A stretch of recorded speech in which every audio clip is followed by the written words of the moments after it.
আমার জীবনটা আমার বাবা ছিলেন একজন সরকারি কর্মকর্তা। আমার ছোটবেলাটা, আমার জন্মস্থান খুলনাতে এবং আমি কিছুটা সময় খুলনাতেই মানুষ হই। এরপরে বাবার চাকরির সূত্রে আমরা যশোরে আসি। আচ্ছা, যশোরে আমার জীবনের বেশিরভাগ সময় কাটে এবং ওখানেই আমার বিয়েটা হয়। আচ্ছা, তখন আমি ক্লাস 8-এ পড়ি। আচ্ছা, ওই সময় আমার বিয়ে হয়। বিয়ের পরেও আমি পড়াশোনাটা করে যাচ্ছিলাম। ক্লাস 8-এ পড়া অবস্থায় বিয়ে দিল কেন আপনাকে? আপনার বাবার অবস্থা কি ভালো ছিল না? হ্যাঁ, বাবার অবস্থা ভালো ছিল, কিন্তু আসলে এখন তো বয়স হয়ে গেছে, তো কি বলবো, মানে তখন আর কি যেই বয়সটা আমার ছিল, তো যে কেউ দেখলে আর কি চোখে লাগতো মানুষের হয়তো। আচ্ছা, আচ্ছা। তো আমার আব্বার এক ফ্রেন্ড, তার ভাইয়ের জন্যই সে আর কি আমাকে পছন্দ করে। তো আমার বাবা ওই সময় রাজি হয় না বিয়েটা দিতে, কিন্তু ধরেন সন্ধ্যা 7টা থেকে এই নিয়ে আমার বাবার সঙ্গে আর কি তর্কতর্কি হতে থাকে। আচ্ছা, যে এতটুকু মেয়ে আমি বিয়ে দিব না, আমার ফ্যামিলি থেকে এটা খারাপ চোখে দেখবে, বা আমার মেয়ে আমাকেও খারাপ বলবে, আমার মেয়েটাকেও খারাপ বলবে। আচ্ছা। তো এইভাবে আর কি করতে করতে অনেক, মানে রাত তখন ভোর 4টা বাজে, এই অবস্থায় চলতেছে। জি। তো এক পর্যায়ে আমার বাবার কোনো মতামত আর তারা অপেক্ষা করলো না, যে আমার ভাসুর এখন, জি, সে আর কি আমার কোনো মতামতে, মানে আমার বাবার কোনো মতামতের বা আমার আম্মার কোনো মতামতের মূল্যায়ন না করে সে নিজে গার্জেন হয়ে তার ভাইয়ের সাথে আমাকে বিয়ে দিলেন। কে দিল এটা? আমার ভাসুর। ভাসুর মানে এটা তো কিভাবে সম্ভব? কারণ আপনার বাবা মা যদি রাজি না থাকেন তাহলে? না, এখন আমার বাবা দেখতেছে যে আমি এদেরকে ঘর থেকে বেরও করতে পারছি না, আবার এদেরকে হ্যাঁ বলতে পারছি না, না বলতেছি শুনতেছে না, আমি এখন কি করব? মানে সে তো একা। আচ্ছা। হ্যাঁ, সে তো একা, সে তো কোনো কিছু আর কি এটা মানে ডিসিশনও নিতে পারছে না, সময় চাচ্ছে সময়ও দিচ্ছে না। আচ্ছা। তো যাই হোক, একরকম জোরের পরে আর কি বিয়েটা হয়। ওকে। কিন্তু আমার এই ভাসুর যখন আমাকে, তখন আমি তাকে কাকা বলে ডাকতাম। আমাদের ফ্যামিলিতে সবাই তাকে বাবার বন্ধু হিসাবে আমরা তাকে শ্রদ্ধা করি। আর তার যে ভাইয়ের সঙ্গে আমার বিয়ে হয়েছিল, তাকে আমি কোনোদিনই দেখি নাই। আমাদের ফ্যামিলির কেউ তাকে কখনো দেখেনি। আচ্ছা। যাই হোক, বিয়েটা ওইভাবে হয়ে গেল। সে তখন খুলনাতে চাকরি করে। তো বিয়ে হয়ে যাওয়ার পরে সে আর কি খুলনাতে, আবার তখন ছুটি ছিল আপনার রবিবার থাকতো সাপ্তাহিক ছুটি। আচ্ছা। তো আমার বিয়েটা হলো রবিবারের দিনই, বিয়েটা হওয়ার পরে সোমবারের দিন সকালবেলায় সে আর কি খুলনাতে তার কর্মস্থলে চলে যায়। জি। এরপরে আর কি আমাদের সঙ্গে তখন তো আর ফোন টোনের কোনো ব্যবস্থা ছিল না, তখন ওই চিঠি পাত্রের মাধ্যমে যোগাযোগ। তো এইভাবে আর কি প্রায় 3 মাস পার হয়ে গেল। আমার বাবা আমাকে শ্বশুর বাড়িতে কিন্তু পাঠায়নি। জি। তো একটা সময় আমার শাশুড়ি খুব আফসোস করতে থাকে, আমার শ্বশুর ছিলেন না। শাশুড়ির অনেক আফসোসের পরে আমার বাবা আর কি আমাকে শ্বশুর বাড়িতে পাঠায়। আচ্ছা। শাশুড়িকে দেখার জন্য। ওকে। তা আমি ওখানে যে 3-4 দিন থাকি, থাকার পরে আমি চলে আসি। আসার পরে আমার আব্বা বললেন যে আমার মেয়ের ম্যাট্রিক পাসটা না করা পর্যন্ত আমি কিন্তু দিব না মেয়েকে। আচ্ছা। এখন তোমরা ইচ্ছা করলে রাখতে পারো, না পারলে না রাখতে পারো। তো যাই হোক, আমি ওইভাবে আর কি বাবার বাড়িতে পড়াশুনো থাকি এবং পড়াশুনো করি। একটা পর্যায়ে বিয়ের 1 বছর যখন হয়ে গেল, তখন আমার হাজবেন্ড বলল কি, যাবা, ও তো এখানে পড়াশুনো করে, আমি ওখানে মেসে থাকি, আমার কষ্ট হয়, তো আমি ওখানে একটা বাসা নিয়ে থাকি। আচ্ছা। আর পড়াশুনো আমি ওকে করাবো, আপনার যখন ইচ্ছা, আর ওরও যদি আগ্রহ থাকে তাহলে অবশ্যই আমি ওকে লেখাপড়াটা করাবো। এটা আপনার হাজবেন্ড বললো? এটা আমার হাজবেন্ড বললো। কি নাম ছিল ওনার, ভদ্রলোকের? আমার হাজবেন্ডের নাম ছিল রবিউল ইসলাম। আচ্ছা। ওকে। তো সেইভাবে আর কি সে আমার বাসা নিল, বাসা নিয়ে আমাকে নিয়ে আসলো। নিয়ে আসার পর আমি পড়াশুনো করতে থাকি। পরীক্ষার টাইমে আমি গিয়ে পরীক্ষাটা দিতাম খালি। জি। তো এই অবস্থায় চলতে থাকি। তখন আর কি আমি যখন ক্লাস 9 থেকে 10-এ উঠবো, 3-4 মাস আগে, তখন আমি কনসেপ্ট করি। ওকে। তো ওই অবস্থায় আর কি আমি খুব অসুস্থ থাকি। তো এই আমার তখন ট্রিটমেন্টও চলে, পড়াশোনারও একটু সমস্যা হয়। লাস্টে প্রায় 5-6 মাস পর্যন্ত আমি প্রচন্ড কষ্ট, মানে বলতে কি আমি 6টা মাস শুধু সেলাইনের উপরে ছিলাম। জি। খুবই কষ্ট করছে আর কি। তো যাই হোক, ওইভাবেই ক্লাস 10-এ উঠলাম। ফাইনাল পরীক্ষা দিয়ে ক্লাস 10-এ উঠলাম। ওঠার পরে টেস্ট সব পরীক্ষা দিলাম। এরপরে আমার বাচ্চা যখন হলো, তারপরে আমি পরীক্ষাটা দিলাম। তখন বাচ্চার বয়স আমার 2-2.5 মাস হবে, ছোট বাচ্চা। আমাদের সময় আবার 2 শিফটে পরীক্ষা হতো, বাংলা ইংলিশটা 2 শিফটে পরীক্ষা হতো। ছেলে হলো না মেয়ে হলো? ছেলে। ওকে। 2 শিফটে পরীক্ষা। তো আমি যখন ফার্স্ট আওয়ারে পরীক্ষা দিতাম, সেকেন্ড আওয়ারে 1 ঘন্টা টিফিন আওয়ার থাকতো। ওই সময় বাচ্চাটাকে নিয়ে আমার দেবর আর আমার বোন আমার কাছে নিয়ে যেত বাচ্চাটাকে। ও তখন বুকের দুধ খেত, আমি ওকে মানে খাইয়ে- বিষয়টা হচ্ছে সকালবেলা পরীক্ষা আর বিকেলবেলা পরীক্ষা, এর মাঝখানের সময়টা থেকে আপনি ব্রেস্ট ফিড করাতেন বাবুটাকে? হ্যাঁ ব্রেস্টফিড করাতাম। করানোর পরে তারপর ওকে খাইয়ে দিয়ে তারপরে আমি নিজে একটু টিফিন খেয়ে আবার সেকেন্ড হাফের পরীক্ষা দিতে বসি। এসএসসি ফাইনাল পরীক্ষা? জি। হুম। তো যাই হোক, এইভাবে পড়াশোনার পরে আমি যখন ওই পরীক্ষা আমার যেদিনকে শুরু হলো সেদিনকেই আমার হাজবেন্ড খুলনাতে বাড়িতে জায়গা কেনা ছিল, বাড়িতে কাজে হাত দিল। খুলনাতে? খুলনার কোথায় এটা? সোনাডাঙ্গা মেইন রোড, আচ্ছা, নিউ মার্কেটের কাছে। ওকে। তো বাড়িতে কাজে হাত দিল। আমি পরীক্ষা দিয়ে আমার ফাইনাল ম্যাট্রিক পরীক্ষা শেষ হওয়ার পরে আমি একবারে যে বাড়িতে উঠলাম। আচ্ছা, এবং বাচ্চাটা আমার ছোটবেলার থেকে ওখানেই মানুষ, ওকে। ওখানে পড়াশোনা বাড়িতে মানে কি নিজ বাড়িতে? নিজের বাড়িতে। আচ্ছা, তো কত সালে আপনাদের এই বাড়িটা হলো আনুমানিক? আমার বাড়িটা হলো তখন হচ্ছে আপনার ইনকমপ্লিট অবস্থায় আমি উঠছি, কিন্তু এটা কমপ্লিট করতে 87 সাল ওকে, লাগছে। ঠিক আছে, বলেন তারপর। তারপরে যাই হোক, আমি ওইভাবে পড়াশোনা করতেছি। আমি কোনো পড়াশোনা যখন করে আমি বাড়িতে উঠলাম, ছেলেটাকে নিয়ে আমারও অনেক কষ্ট হয়ে যাচ্ছে। তো আমার হাজবেন্ড কাজের লোক রেখে দিল, সবকিছু আমার সাংসারিক দিক থেকে আমি কোনো কষ্ট আমাকে করতে দেয়নি। তো ছেলেটা যখন একটু 3.5 বছর বয়স হলো, তখন আমি ওকে, আমার পাশে একটা স্কুল আছে মিশনারি স্কুল, আমি ওখানে ওকে ভর্তি করলাম। আচ্ছা, তো ওখানে ভর্তি করে ওকে দিয়ে আসতাম নিয়ে আসতাম। তো এইভাবে একটা পর্যায়ে ও যখন ক্লাস 2-তে উঠলো, তখন ওখানে ক্লাস 2 ফাইনাল পরীক্ষা হয়ে গেল। ক্লাস 3-তে আমি ওকে খুলনা জেলা স্কুলে ভর্তি করি। টেস্ট দেওয়া হলো, টেস্টে এলাও হলো, তারপরে আমি ওকে ওখানে ভর্তি করি। আমাদের জীবনটা খুব ভালোই কাটতেছিল আমার হাজবেন্ডকে নিয়ে। আমার তো অনেক সুখের একটা জীবন ছিল, যেটা আমি আসলে ভাষায় বলতে পারবো না। মানে আমার গায়ে একটু মানে কোনো রকম মানে একটু ব্যথা লাগলে মনে হতো যে তার জন্য কলিজাটা ছিঁড়ে গেল। খুব ভালোবাসতো আপনাকে? আমাকে প্রচন্ড ভালোবাসতো।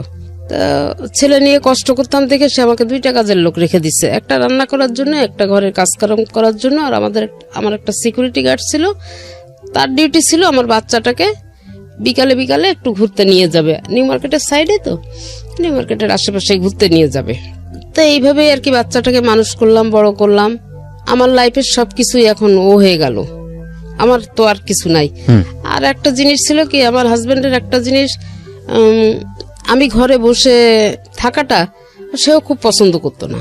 আচ্ছা, মানে আমি একটু বাইরে, সে কোথাও গেলেই বলে কি, চলো না আমার সাথে ঘুরে এসো, চলো, ঘরে বসে বসে কি করবা, ঘরে বসে থাকলে চিন্তা করবা, এটা করবা এটা করবা।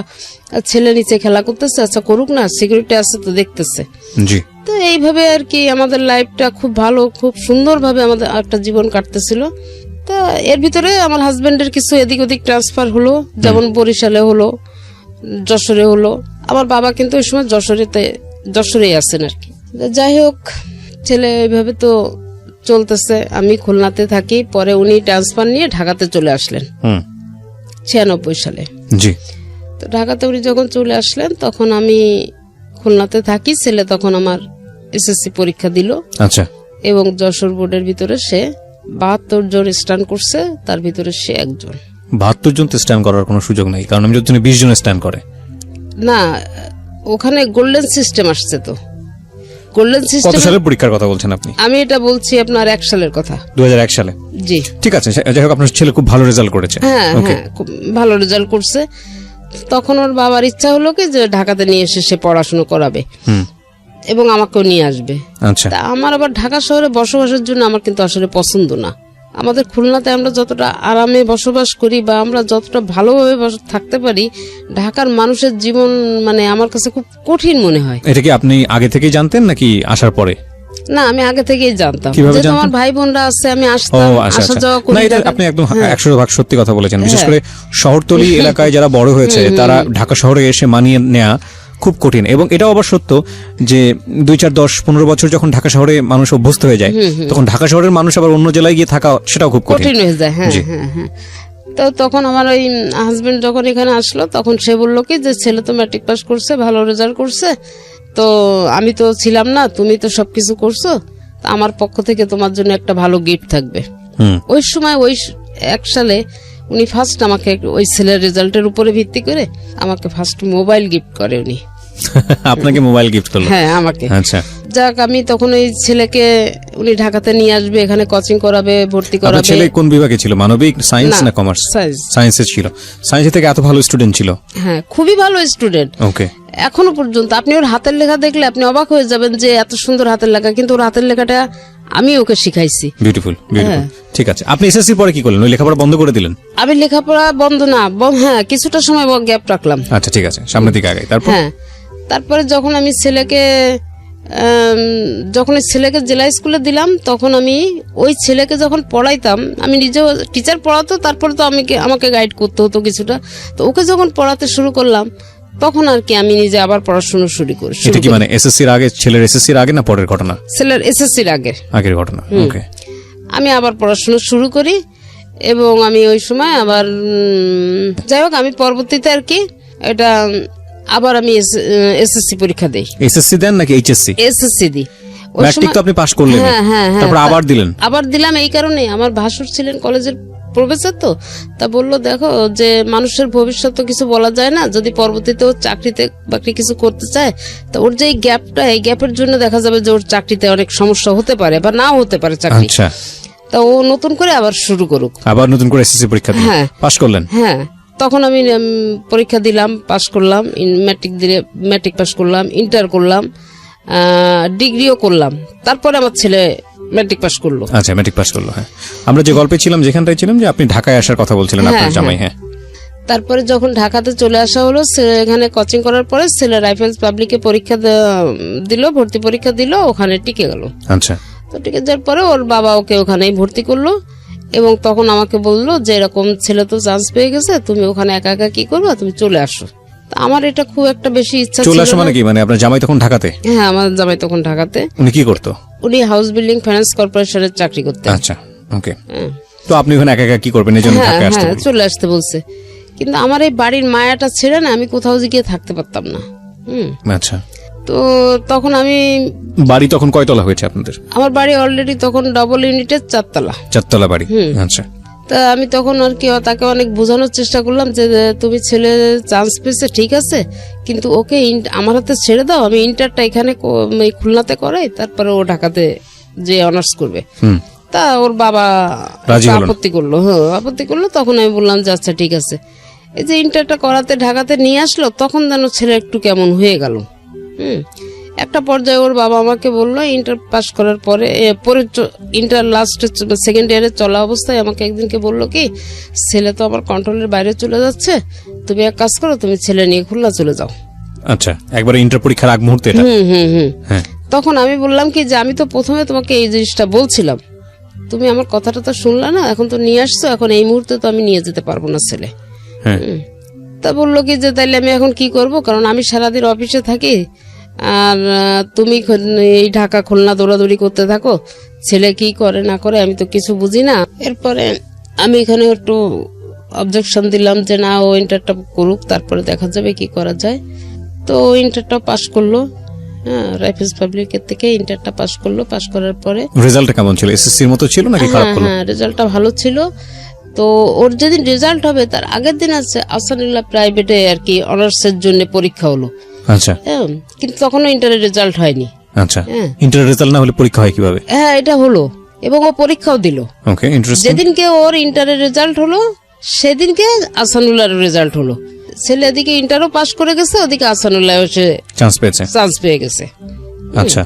তো এটা যখন হলো তখন আর কি সেইভাবে ওকে ভর্তি করার জন্য সব ব্যবস্থা করা হলো এবং ভর্তি করে। আসানুল্লাহতে কেন ভর্তি করার চেষ্টা করছিলেন আপনারা? এটা আমার ভাই হচ্ছে, সাধারণত তো পাবলিকে সবাই ট্রাই করে প্রথমে, পাবলিক বিশ্ববিদ্যালয়গুলোতে। হ্যাঁ, কিন্তু ওর বাবার ইচ্ছা ছিল যে, ওরা বাবার একটা ধারণা ছিল কি যে মনে হয় প্রাইভেটে পড়াশোনা ভালো হয়। ওকে, এইটা আর কি। ওকে। তো যাই হোক সেটাই আর কি করছে। করার পরে ওখানে ওর বাবা আরো বেশিরভাগটা সময় এখানে থাকতো আর আমি খুলনাতে। এর মধ্যে আবার আমার একটা চাকরি হয়ে যায়। একটা চাকরি হয়, আমার পোস্টিংটা, আমি তো খুলনার থেকে অ্যাপ্লাই করি চাকরির জন্য, তো ওখানে আমার পোস্টিংটাও খুলনাতে হয়ে যায়। আমি তখন খুলনাতে। কিসের চাকরি ছিল এটা? এটা ছিল ওই যে Bangladesh legal aid and services trust, ব্লাস্টে। তো আমার চাকরিটা ওখানে হয়, আমি কি ওখানে হিসেবে জয়েন করলেন ওখানে? আমি ওখানে কোঅর্ডিনেটর। ওকে। তা আমি ওখানে আর কি জয়েন করি। আর বাবা ছেলে ঢাকাতেই থাকে। আমার ওখানে চাকরির বয়স যখন আমার 1 বছর হলো, তখন আর কি আমি প্রতি মাসের 7 বা 8 তারিখে আমি ওই খুলনা থেকে আমার রিপোর্ট নিয়ে আমার হেড অফিসে আসতে হতো। আচ্ছা। তো আমি সেইভাবে আসবো। তো হঠাৎ করে 4 তারিখে আমি আসি, 7-8 তারিখে আমাকে 4 তারিখে জুন মাসের 4 তারিখে আমাকে ফোন করে বলতেছে যে আমার না শরীরটা ভালো না, তুমি একটু তাড়াতাড়ি চলে এসো। আপনার জামাই বলছে? তখন আমি বললাম কত সালে এটা? এটা হয়েছে 7 সালে, 2007 সালে। 2007 সালে। তা আমি বললাম কি, তোমার যদি বেশি সমস্যা হয় আমি এখনো চলে আসতে পারবো, কারণ কোনো সমস্যা আমার নাই। তা বলতেছে না, বেশি তেমন কোনো কিছু না, তুমি ধীরে সুস্থে যেরকম আসো এইভাবে আসো। আমি বললাম আচ্ছা ঠিক আছে। এখন আমি না আসার আগে আপনাকে আমার একটা প্রশ্ন আছে, সেটা হচ্ছে আপনার বাড়ি ভাড়া কত আসতো ওই সময়টাতে? 15 থেকে 16,000 টাকা। 15 থেকে 16,000 টাকা পুরো বিল্ডিং মিলে? হ্যাঁ, পুরো টোটাল বিল্ডিং এ। আর আপনার জামাই তো জব করতোই? জি। তো আপনার জামাইও তো মোটামুটি ভালো অঙ্কেরই বেতন পেত, আমি যদি ভুল না করে থাকি। তো তারপরও আপনার জব করার, আমি বলছি না আপনি জব করেন, সেটাতে আমার কোনো প্রশ্ন নাই, কিন্তু মানুষ তো সাধারণত আমাদের সামাজিক বিন্যাসটা তো এরকমই যে প্রয়োজন না থাকলে আসলে মেয়েরা তেমন একটা জবে যান না, এটাই আমরা দেখে থাকি। তো আপনার তো বোধহয় সেরকম ক্রাইসিস ছিল না অর্থে? না। তো তারপরে আপনি কেন জবে গেলেন? কেন গেলাম এটাই হচ্ছে যে আমার বাড়িতে, আমি যে ঢাকাতে আসছি, আমার বাড়িতে যে কেয়ারটেকার রেখে আসছি, এই কেয়ারটেকারটা আমার বিদ্যুৎ বিল নিয়ে অনেক ঝামেলা করে ফেলছে। তো ঝামেলা করে ফেলার পরে একটা পর্যায়ে আমরা দুজনে বসে আলাপ করলাম কি, যে এরকম অবস্থা হলে তো এরকম বিদ্যুৎ নিয়ে ঝামেলা করলে তো প্রায় বিদ্যুৎ অফিস থেকে এসে লাইন টাইন কেটে দেওয়া, ভাড়াটেদের সমস্যা, আর এই খুলনা থেকে আমি, এই ঢাকা থেকে আমি যে এইভাবে তো সমস্যার সমাধান করা ঠিক মানে সম্ভব হয় না, এটা খুবই কঠিন একটা ব্যাপার। তখন আমার হাজবেন্ড বললো কি, যে আচ্ছা দেখি কি করা যায়। তারপরে যখন আমার ওই চাকরিটার জন্য আমি অ্যাপ্লাই করছি, এটা তার আগ্রহে করছি। তো তখন ওই আগ্রহটা স্যার এই কারণেই ছিল যে যদি খুলনাতে আমার চাকরিটা হয় আর আমি খুলনাতে থাকতে পারি, তাহলে আমার বাড়িতে কেয়ারটেকারের দরকার হবে না, আমার নিজের তত্ত্বাবধানে আমার বাড়িটা থাকবে, কোনো ঝামেলা ঝঞ্ঝাট হবে না। তো এটা বললাম। তখন আমি আর কি, যখন চাকরিটা হলো, বলুন তারপরে। তো আমি অফিস থেকে বাসায় গেছি। বাসায় যাওয়ার পরে আর কি এমনি উনি মানে নিজে যখন দুপুরে সকালে যে অফিসে গিয়ে আমাকে একটা ফোন দিত, বা বাসা থেকে বের হওয়ার সময় ফোন দিছে, দুপুরে যখন সে খেতে বসবে তার আগে, এই অফিসেই তো খাওয়া দাওয়ার সিস্টেম ছিল তার, অফিস দুপুরে খাওয়া দাওয়ার আগে আমাকে ফোন দিত। কারণ আমি না খাওয়া দাওয়ার প্রতি আমার আবার একটু খুব অনীহা। মানে অনীহা বলতে কেমন, এই বাচ্চাদের মতো আমাকে জোর করে ধরে কেউ খাওয়াইতে পারলে মনে ভালো হয়, কারণ একা একা থাকি তো, খুবই আমার ভাতটা মোটেই আমার একেবারে পছন্দ ছিল না। আচ্ছা, এরকম আর কি। তো আমার যে পার্মানেন্ট কাজের লোকটা ছিল, ওকে সবসময় এটা সে সতর্ক করে দিত, এবং ওই খাওয়ার আগে আমাকে খালি জিজ্ঞেস করতো, তুমি যে কোথায় আছো? অফিসে। তা খাওয়া দাওয়া কি করছো? তা না, বাইরে বেরোয় দেখো সামনে ভালো কোন রেস্টুরেন্টে বসে খেয়ে নাও। আচ্ছা ঠিক আছে খাবো। আমি আরো বরং উল্টা রাগ করতাম তার উপরে, যে কি আমাকে কি ছোট মানুষ পাইছো নাকি, তুমি এরকম করো কিসের জন্য? এখন আমাকে বললো যে ঠিক আছে, তোমার এখন আসার দরকার নেই, তুমি তাহলে 7 তারিখেই আসো। তা আমি বললাম আচ্ছা ঠিক আছে। এখন আমার ছেলে তো এখানে আছে, তো 4 তারিখেই, এই কথা 4 তারিখ দুপুরে আমার সঙ্গে হলো। আমি যখন অফিস থেকে বাসায় আসছি, বাসায় এসে তখন তো মোবাইলে কার্ড সিস্টেম, আমি বাসায় এসে রেস্ট নিয়ে আমি মোবাইলের দোকানে যাই, আমি কার্ড কিনতে গেছি। তখন আমাকে আমার ছেলে ফোন দিয়ে বলতেছে, আব্বুকে নিয়ে আমি একটু শ্যামলীতে আসছিলাম, সংসদ ভবনেই থাকতো আর কি। তা বলছে যে আব্বুকে নিয়ে আমি শ্যামলীতে আসতেছিলাম, তো এই সময় আর কি আব্বু একটু কাশি দিল, বুকে ব্যথা করতেছে। আচ্ছা। তো বুকে ব্যথা করলে আমি সাথে সাথে সরোয়ার দিদি নিয়ে ডাক্তার দেখালাম। তো তুমি যদি কি হয় আমি তোমাকে জানালে তুমি রওনা দিও। আচ্ছা। তাই আমি বললাম আচ্ছা ঠিক আছে। তো এর মধ্যে আর কি 10-15 মিনিট পরে ছেলে আবার ফোন ব্যাক করলো। ফোন ব্যাক করার পর আমি বলছি কি ব্যাপার? তো বলছে আম্মু ডাক্তারের কাছে নিলাম, ডাক্তার যখন আব্বুকে দেখে কি করলো, আমাকে তো ভিতরে ঢুকতে দেয়নি, তো দেখলাম যে একটা হুইল চেয়ারে আব্বু সেন্সলেস অবস্থায় উপরে নিয়ে গেল। তারপরে 10-15 মিনিট পরে ছেলে আমাকে আবার ফোন দিল, দিয়ে বলতেছে আম্মু আব্বুর অবস্থা বোধহয় ভালো না, আমাকে ডাক্তার বললো 2টা ইঞ্জেকশন এনে দিতে। তো আমি 2টা ইঞ্জেকশন এনে দিছি, আব্বার বুকের ওখানে ইঞ্জেকশন 2টা পুশ করছে, আর আব্বাকে ক্যাবিনে দেওয়া হয়েছে, কোনো সেন্স নাই, তুমি রওনা দাও। তো ওই মুহূর্তে আমি আর কি সাথে সাথে আমি টিকিট করে আমি 9:30 আগে কোনো গাড়ি পাই না। তো আমি বাসা থেকে যে আমার কাজের মেয়েটা আমাকে গুছাই দিল, আমি রেডি হয়ে স্ট্যান্ডে আসলাম, গাড়িতে উঠবো, আমার ব্যাগ দেওয়া হয়ে গেছে, আমি উঠবো। ঠিক সেই মুহূর্তে আমার ভাসুরের ছেলে, তারাও ঢাকাতেই থাকে, ও ফোন করে আমাকে বলল যে চাচি কোথায় আছেন? তাই আমি বললাম আমি গাড়িতে উঠতেছি। বললো আপনার আসার দরকার নাই, চাচা মারা গেছে। শুধু এই কথাটুকু শোনার পরে আমি আর কিছু বলতে পারি না। তো একেবারে সুস্থ একটা মানুষ ছিলেন, হঠাৎ করে হার্ট অ্যাটাক করেছে। হ্যাঁ, একদম হঠাৎ করে, মানে আসরের নামাজ পড়ে বাসা থেকে বের হয়েছে, উনি শেভ করবে, করে বাসায় গিয়ে মাগরিবের নামাজ পড়বে। আচ্ছা, এই ছিল তার টার্গেট। কিন্তু ওই যে আসরের নামাজটা পড়ে আসছে আর মাগরিবের আজানটা দিছে, সে আমরা কষ্ট পাচ্ছি, নিশ্চয়ই কষ্ট পাওয়ার মতোই বিষয়, প্রতিটা মৃত্যুই আমাদেরকে কষ্ট দেয়, কিন্তু জীবন যেরকম সত্য, মৃত্যু সেরকম শাশ্বত সত্য। একটা অদ্ভুত বিষয় হচ্ছে যে প্রকৃতিতে যার প্রাণ আছে তার মৃত্যু ঘটবেই, এটা খুব স্বাভাবিক। কিন্তু আমাদের ব্যক্তি জীবনে আমরা মৃত্যুকে স্মরণ করি না, এবং করি না বলেই দেখবেন যে আসলে প্রতি মুহূর্তেই অনেক ধরনের ভুল ভাল করে ফেলি।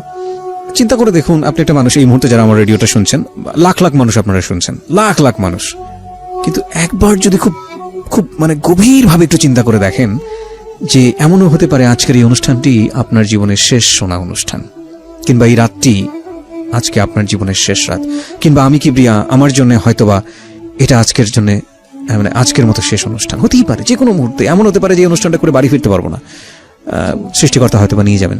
তো এই যে মানে ফিলটা, এটা যদি আমাদের মধ্যে থাকে, তাহলে আমাদের দ্বারা আসলে খুব বেশি খারাপ কাজ করা মানে সম্ভবই না আসলে, কারণ যে কোনো মুহূর্তেই তো আমরা চলে যাব, যে কোনো মুহূর্তে আমরা মুসাফিরের মতো, প্রত্যেকটা মানুষ আসলে আমরা মুসাফির, এবং খুব অল্প সময়ের জন্য এসেছি, যে কোনো মুহূর্তে আমরা চলে যাব। কিন্তু অদ্ভুত বিষয় হচ্ছে আমরা এটা চিন্তা করি না, এবং এই চিন্তাটা যদি আবার খুব গভীরভাবে করা শুরু করি, তাহলে জীবনের সামনের দিকে এগোনোও খুব মুশকিল। হ্যাঁ, যাই হোক, এটাই মানে ওনার মৃত্যুটা দেখুন, মানে অচিন্তনীয়, মানে কোনোভাবেই চিন্তা করা যায় না, তাই না? মানে শেভ করে জাস্ট মাগরিবের নামাজ পড়বে, এই তার আগ মুহূর্তে, নামাজের আগেই তার আগে আল্লাহ। এবং সে কাজের বুয়াকে বলছে যে আমি গোসল করে আম খেয়েছে, আম খেয়ে বলছে যে আমি যাচ্ছি, আমি এসে আম খাবো, তুমি কেটে রেখে চলে যাও। আম খাওয়ার সুযোগটাও তার হয়নি না। এই হচ্ছে পৃথিবী, খুব অল্প কিছুদিনের জন্য। তারপরও কত কলহ, কত অন্তর্দ্বন্দ্ব, কত ঝামেলা, কত রেশারেশি। আর একটা গুণ, তার অনেক গুণই ছিল, তার ভিতরে সবচেয়ে বড় যে গুণটা, আমি বিয়ের পর থেকে তাকে পারতপক্ষে কোনোদিন আমি খুব কম সময় কাজা নামাজ পড়তে দেখছি, কখন নামাজ সে কিন্তু করেনি। মাশাআল্লাহ। এমনকি যদি সে আমাকে বাইক নিয়ে বেরোতো, আমাদের মানে আমরা দুজনেই বাইকে বেরোতাম, এমনকি যদি সে বাইকে আজানে হলে আমাকে কোথাও একটু দাঁড় করায় রেখে বাইক সে মসজিদে ঢুকছে, আমি কিন্তু বেরোয় আসার পরে চিল্লাচিল্লি করতাম যে এটা কোন ধরনের অবস্থা। ঢাকা শহরেও তুমি আমাকে এরকম করো, বাইক শুদ্ধ রাস্তার পাশে দাঁড় করাই দিয়ে তুমি নামাজ পড়তে গেছো, কারণ বাইরে বাসায় গিয়ে কি পড়তে পারতো না? খুব ভালো একটা প্রসঙ্গ নিয়ে আসছেন। আমি নিজেও বাইক চালাই, নিজেরও দুই একটা অভিজ্ঞতা আছে এরকম। আমি একটু জাস্ট সবাইকে একটু বলতে চাই, বিশেষ করে অনেকেই আছেন এতে হয়তো মনক্ষুণ্ণ হন, বিশেষ করে স্ত্রীরা হয়তো মনক্ষুণ্ণ হন, কিন্তু আমার মনে হয় বাইরে থেকে আপনাদের জন্য দুটো উপলব্ধির একটা ব্যাপার আছে। একটা হচ্ছে যে হাজবেন্ড নামাজ পড়ছেন, আপনি পড়ছেন না, সেটা বড় কথা না, আপনার নিজেরও পড়া উচিত, সে একটা উপলব্ধি যদি আপনি ধর্মকর্ম মানেন। আরেকটা যেটা হচ্ছে, কেউ যদি করেন এরকম, আপনার জন্য হয়তো একটু অসুবিধাজনক হতে পারে, কিন্তু এটা কিন্তু আপনার সওয়াব হবে, আপনি তাকে সুযোগ দিচ্ছেন, একটু ধৈর্য ধরে অপেক্ষা করা উচিত। হ্যাঁ, সুতরাং আর যদি বেশি চাপ দেন, তাহলে ওই যে লোকটি নামাজ পড়তে যাচ্ছে, সে কিন্তু নামাজের মধ্যেও কনসেন্ট্রেট করতে পারবে না, ভাববে যে বাইরে কিনা কি হলো, বের হওয়ার পরে হয়তো বকাঝকা শুনতে হবে। এটা করা উচিত না, এটা গুনাহের ভাগীদার হয়ে যায় অনেকেই। তবে আরেকটা জিনিস তার ছিল, সে কোরআন শরীফ পড়তে পারতো না, আর আমি এটা পারি। জি। তো সে ওই যে আমপারা বলে, যেটা কোরআন শরীফ পড়ার আগে প্রথম যে আমাদের শেখার জন্য ওই বইটা সে কিনে আমার কাছে অনেক সময় বসতো পড়তে। আচ্ছা। যখন একটু যুক্ত অক্ষর আসতো বা একটু কঠিন শব্দ আসতো, বলতো এটা বাদ দিয়েই পড়ি। হ্যাঁ, আচ্ছা। তো আমি বলতাম কি, তাহলে তো তোমার এই ওয়ার্ড মানে এটা তো ভুল হয়ে যাবে, অর্থটা তো ভুল হয়ে যাবে, ওইটা করলে তো হবে না, তোমাকে এটা পড়তে হবে। তো সে চেষ্টা করতো আর কি আমার কাছে বসে এটা পড়ার জন্য। কোরআন শরীফটা আসলে যারা পড়েন তারা তো বিশেষ সওয়াবের অধিকারী হন। আর আরেকটা বিষয় যেটা হচ্ছে বুঝে পড়া উচিত, যেই হ্যাঁ, পড়ছেন অবশ্যই অবশ্যই এটা অবশ্যই বুঝে পড়া। হ্যাঁ। আমাদের কিন্তু একটা রেওয়াজ আছে, আমরা দেখবো যে সকালবেলা উঠে সবাই কোরআন শরীফ তেলাওয়াত করছেন। হ্যাঁ। তেলাওয়াতে তো একটা সওয়াব আছেন, কিন্তু যদি বুঝে পড়া যায় এবং সেটা যদি ব্যক্তি জীবনে আরো আমল করে বেশি- সেটা অনেক বেশি আরো উপকারী। ভালো। হ্যাঁ, জি। তো আপনি যে প্রসঙ্গে ছিলেন যে আপনি যেটা বলছিলেন যে উনি মারা গেলেন হঠাৎ করে এবং আপনি তখন বাসে ওঠার আগ মুহূর্তে এই ঘটনাটা, এবং তারপর আপনি জানেন না যে আপনার কি হয়েছে। না, সেন্সটা যখন ফিরলো তখন কি অবস্থায় দেখছেন? বাকি সেন্সটা যখন ফিরলো এর মধ্যে সম্ভবত আমার যে ভাড়াটিয়ার আছে এদের সঙ্গে তো আমি খুবই ক্লোজ। জি তো সম্ভবত আমার ছেলে বোধহয় ফোন করে তাদেরকে কিছু জানাই দিছিল। জি তো আমি যখন ওইখানে ফোনে কথা বলতেছি তখন আমি দেখি যে আমার বিল্ডিং এর লোকজনগুলা সব 7টা ফ্যামিলি, তো 7টা ফ্যামিলি দেখি যে এরা সব রিক্সা ভরে আসতেছে। আমি ওদের দিকে তাকায় আছি আর ফোনে কথা বলতেছি। এরপর আমি আর কিন্তু ওই খবরটা শোনার পরে আমি আর কিছু বলতে পারি না, আমার হাত থেকে ফোন টোন সব ছুটে গেল। তো যাই হোক, ওরা দেখি যে পরবর্তীতে যখন আমার সেন্স আসছে তখন আমি দেখি যে আমি আমার বাসাতে আমি খাটের উপরে আমাকে শোয়া রাখা হয়েছে। কত সালের ঘটনা এটা? এটা 7 সালের জুন মাসের 4 তারিখের। আচ্ছা, 2007 সালের জুন মাস। হ্যাঁ। তো ওইভাবে আর কি রাতটা ওখানে বাড়িতে আমার বাড়িতে আমি কাটাই। এদিকে আমার ভাই বোন যারা আছে তারা সবাই মিলে, ছেলে সহ ভাই বোন সবাই মিলে তার ডেড বডি গ্রামের বাড়ি আমার যশোরের শ্বশুর বাড়ি ওখানে নিয়ে যায়। আপনি কি ওই সময় জাননি? আমি রাতে যাইনি, আমি ভোরবেলা উঠে, মানে এরা তো ঢাকা থেকে লাশ নিয়ে যাবে, আমাকে ছেলে বললো কি তুমি ভোরে আসো। রওনা দিও। হ্যাঁ। আচ্ছা। আর ওর ফ্রেন্ডদেরকে বলে রাখছে যে এরকম তোরা মাইক্রো ভাড়া করে আম্মুকে গাড়িতে উঠাই দিস, আর সাথে কে কে আসতে চায় তাদেরকে দিয়ে মোটামুটি গাড়িটা হুম। রওনা করে দিস, আমি এখান থেকে আম্মুকে নামাই নিব। জি। তো সেইভাবে আমরা, আপনার ছেলে তখন কিসে পড়ছে? হাসানুল্লাহতে? হ্যাঁ হ্যাঁ, আচ্ছা। তো তখন আর কি আমি চলে আমার মা, আম্মা, আমি এবং আমার ওখানে আশেপাশে আরো এক অফিস কলিগ 6-5 জন আছে, তারা ভাড়াটিয়া সবাই মিলে মোটামুটি 2টা মাইক্রো নিয়ে আমরা বাড়িতে আসি, যশোরে আসি। জি। আসার পরে আমি যখন বাড়িতে আসি ওই গাড়িতেই আমি সেন্সলেস হয়ে যাই আর কি। যখন আমাদের বাড়ির রোডটা ঢুকে না তখনই আমি সেন্সলেস। তো ওই অবস্থায় আমাকে বাড়িতে ঢুকানোর পরে কিভাবে কি করছে না করছে আমি জানি না। তো যখন আমার সেন্স আসলো আমাকে ধরে নিয়ে আমাদের উঠানের ভিতরে নিয়ে গেল, দেখলাম আমার হাজবেন্ডকে তখন গোসল করাচ্ছে। আমাকে পাশে একটা চেয়ার দিল, আমি বসলাম, তাকে গোসল করাচ্ছে, কিন্তু আমি কোনো কথা বলতে পারছিলাম না। তো গোসল করানোর হয়ে গেল, কাপড় টাপড় আমার সামনেই কাপড় টাপড় পরালো, সবকিছুই করলো। এরপরে তাকে যখন তার লাশটা নিয়ে ওখান থেকে সরাই নিল, নিয়ে মসজিদের কাছে রাখলো, আমাদের পারিবারিক মসজিদ, পারিবারিক গোরস্থান। তো মসজিদের কাছে যখন রাখছে তখন প্রচন্ড একটা ঝড় আসলো, কোনো বৃষ্টি না, এত পরিমাণ একটা বাতাস আসলো যে কেমন যেন তোলপাড় হয়ে গেল, মানে 2-5 মিনিটের ভিতরে। তখন এই খাটিয়াটাকে মসজিদের ভিতরে নিয়ে রাখছে। তারপরে যখন ঝড়টা কমলো তখন তাকে বাইরে নিয়ে আসা হলো জানাজার জন্য। তা আমাকে নাকি ওখানে নিয়ে গেছিল তাকে দেখানোর জন্য, কিন্তু আমি দেখতে পারি নাই, মানে আমার সেন্স ছিল না। বুঝতে পেরেছি, মানে হ্যাঁ, আমি দেখতে পারি নাই। তো ওই অবস্থায় আমাকে ওখানে একটু রাখলো, কিছুক্ষণ পরে আমাকে আবার ঘরে নিয়ে আসা হলো। পরে জানাজা হলো, মাটি হলো, সবকিছুই হয়ে গেল।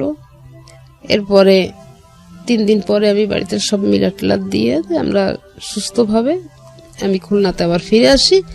যেদিন আমি খুলনাতে ফিরে আসি ওই দিনকে রাতে আমার ফিরে আসার ব্রেন স্ট্রোক? না, মাইন্ড স্ট্রোক করে। আচ্ছা, মাইল্ড স্ট্রোক, যেটাই হোক না কেন ব্রেন ছিল। হ্যাঁ, স্ট্রোক করে। তো রাত 12টার পরে ঘটনা ঘটে। তো আমার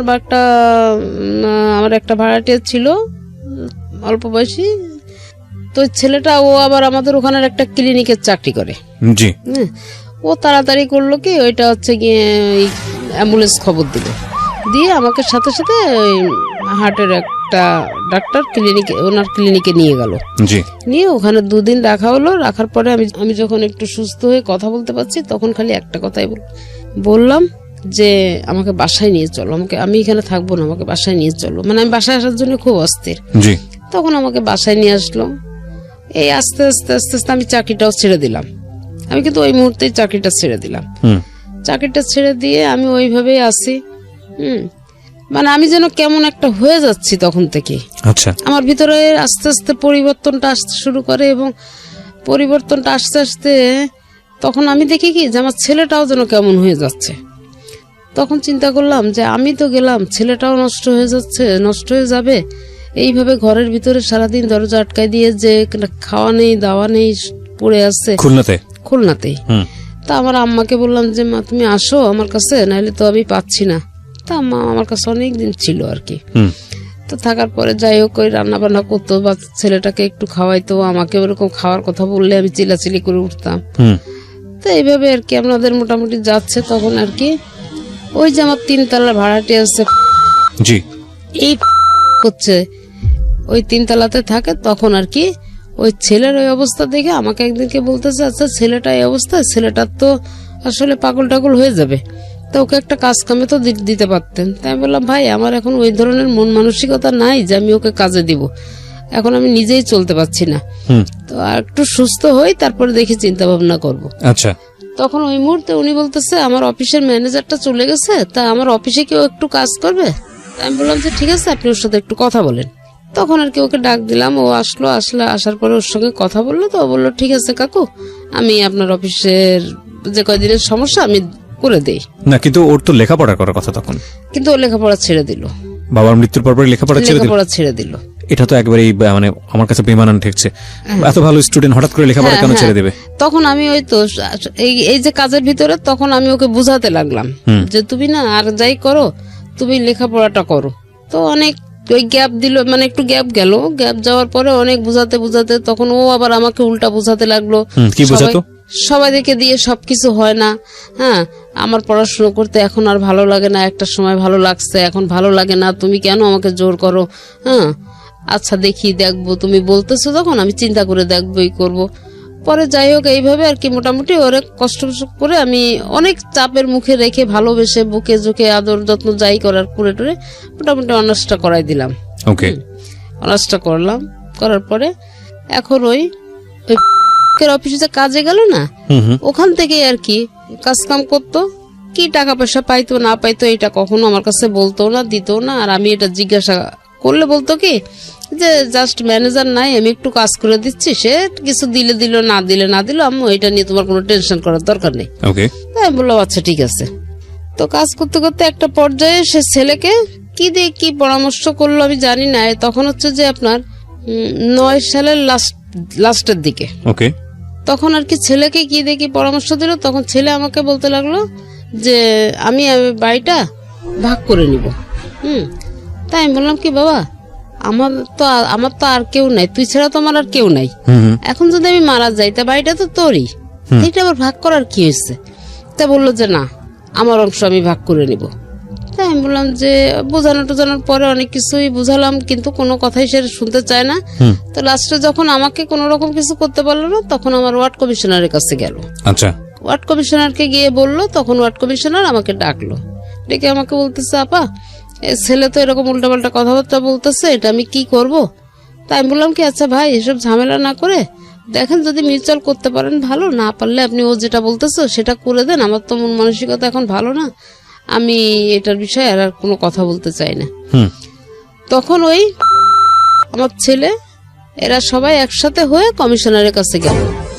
আর হলো গিয়ে কমিশনারের খালাতো ভাই, কিন্তু এদের সঙ্গে রিলেশন খুবই খারাপ, রক্তের সম্পর্ক, কিন্তু এদের সঙ্গে রিলেশনটা ভালো না। তো এরা আবার ঠিক করলো কি যে দোতলাতে আমরা তো থাকি, ছেলে থাকে এক ফ্ল্যাটে, আমি থাকি আর এক ফ্ল্যাটে, মানে পুরাটাই আমাদের, দোতলা পুরাটাই আমাদের, কিন্তু ওইটাকে এখন ওই দোতলাটা বাদ দিলে নিচতলার 2টা ফ্ল্যাট হচ্ছে আমাকে দিল, আর 3 তলার 2টা ফ্ল্যাট, 4 তলার 2টা ফ্ল্যাট দিল হচ্ছে ছেলেকে, ছেলের চলাফেরা খাওয়া দাওয়ার জন্য, আর আমাকে দিল আমার খাওয়া দাওয়ার জন্য, আমাকে 2টা ফ্ল্যাট দেওয়া হলো। তো আমি সেইভাবে আছি, কোনো কিছু না, কোনো ঝামেলা ঝঞ্ঝাট আর করতেছি না, চুপচাপ আছি।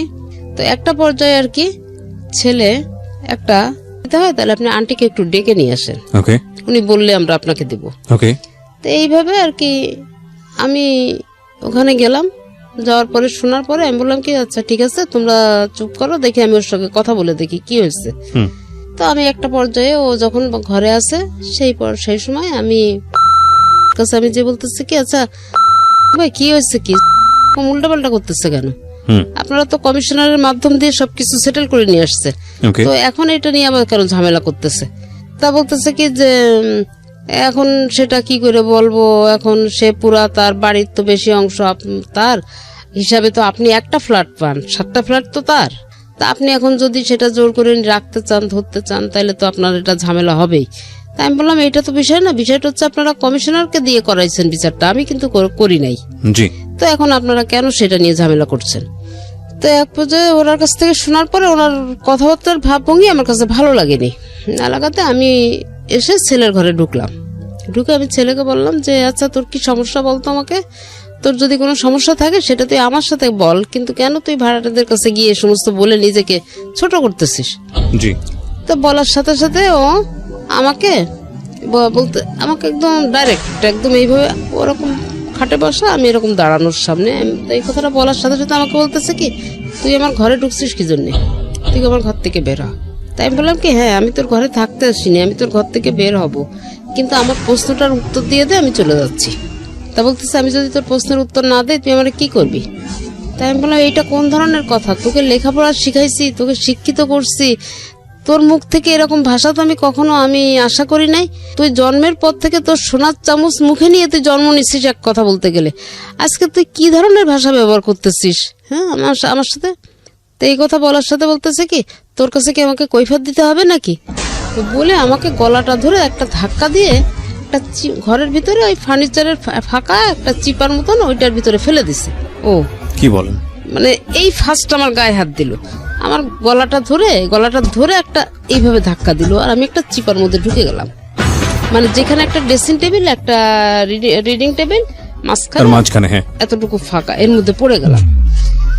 পড়ে যাওয়ার পরে আমি আর উঠতে পারছি না ওখান থেকে।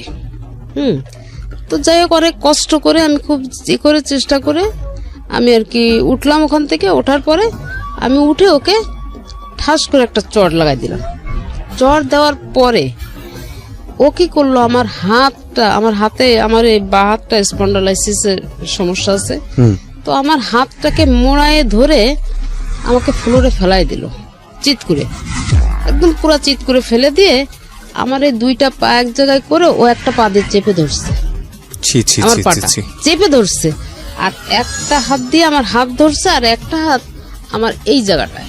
ওহো, মানে আমার জিভ অলরেডি বের হয়ে গেছে, মানে আমার মনে হচ্ছে কি এই মুহূর্তে আমি শেষ, এখন আমি যে কোনো রকম নিজেকে ওর কাছ থেকে ছাড়াই নিব আমি এরকম কোনো সুযোগ পাচ্ছি না। অনেক ধস্তাধস্তি করে মানে অনেক গুতাগুতি করে এক পর্যায়ে আমি একটা, আপনি আশেপাশের লোকজন ছিল না বিল্ডিং এ? হ্যাঁ বিল্ডিং এ, মানে এই যে চিল্লাচিল্লি হচ্ছে না, আমার বিল্ডিং এর সামনে পুরা লোক, কিন্তু নিচে কোলাপসিবল গেটে তালা মারা। আচ্ছা। সিঁড়ির ভিতরে দাঁড়ায় এগুলা দেখতেছে এবং বউ দেখতেছে, কিন্তু কোনো কথা নেই তাদের। আর বিল্ডিং এর লোকজন ওই একটু ডেয়ারিং টাইপের লোক, মানে সত্যি কথা বলতে একদম আমি ক্লিয়ার যেটা বলবো সেটা হচ্ছে একটা সন্ত্রাসী, খুলনা শহরের সন্ত্রাসীদের ভিতরে সে একজন, এর পাল্লায় পড়ছে এই ছেলে।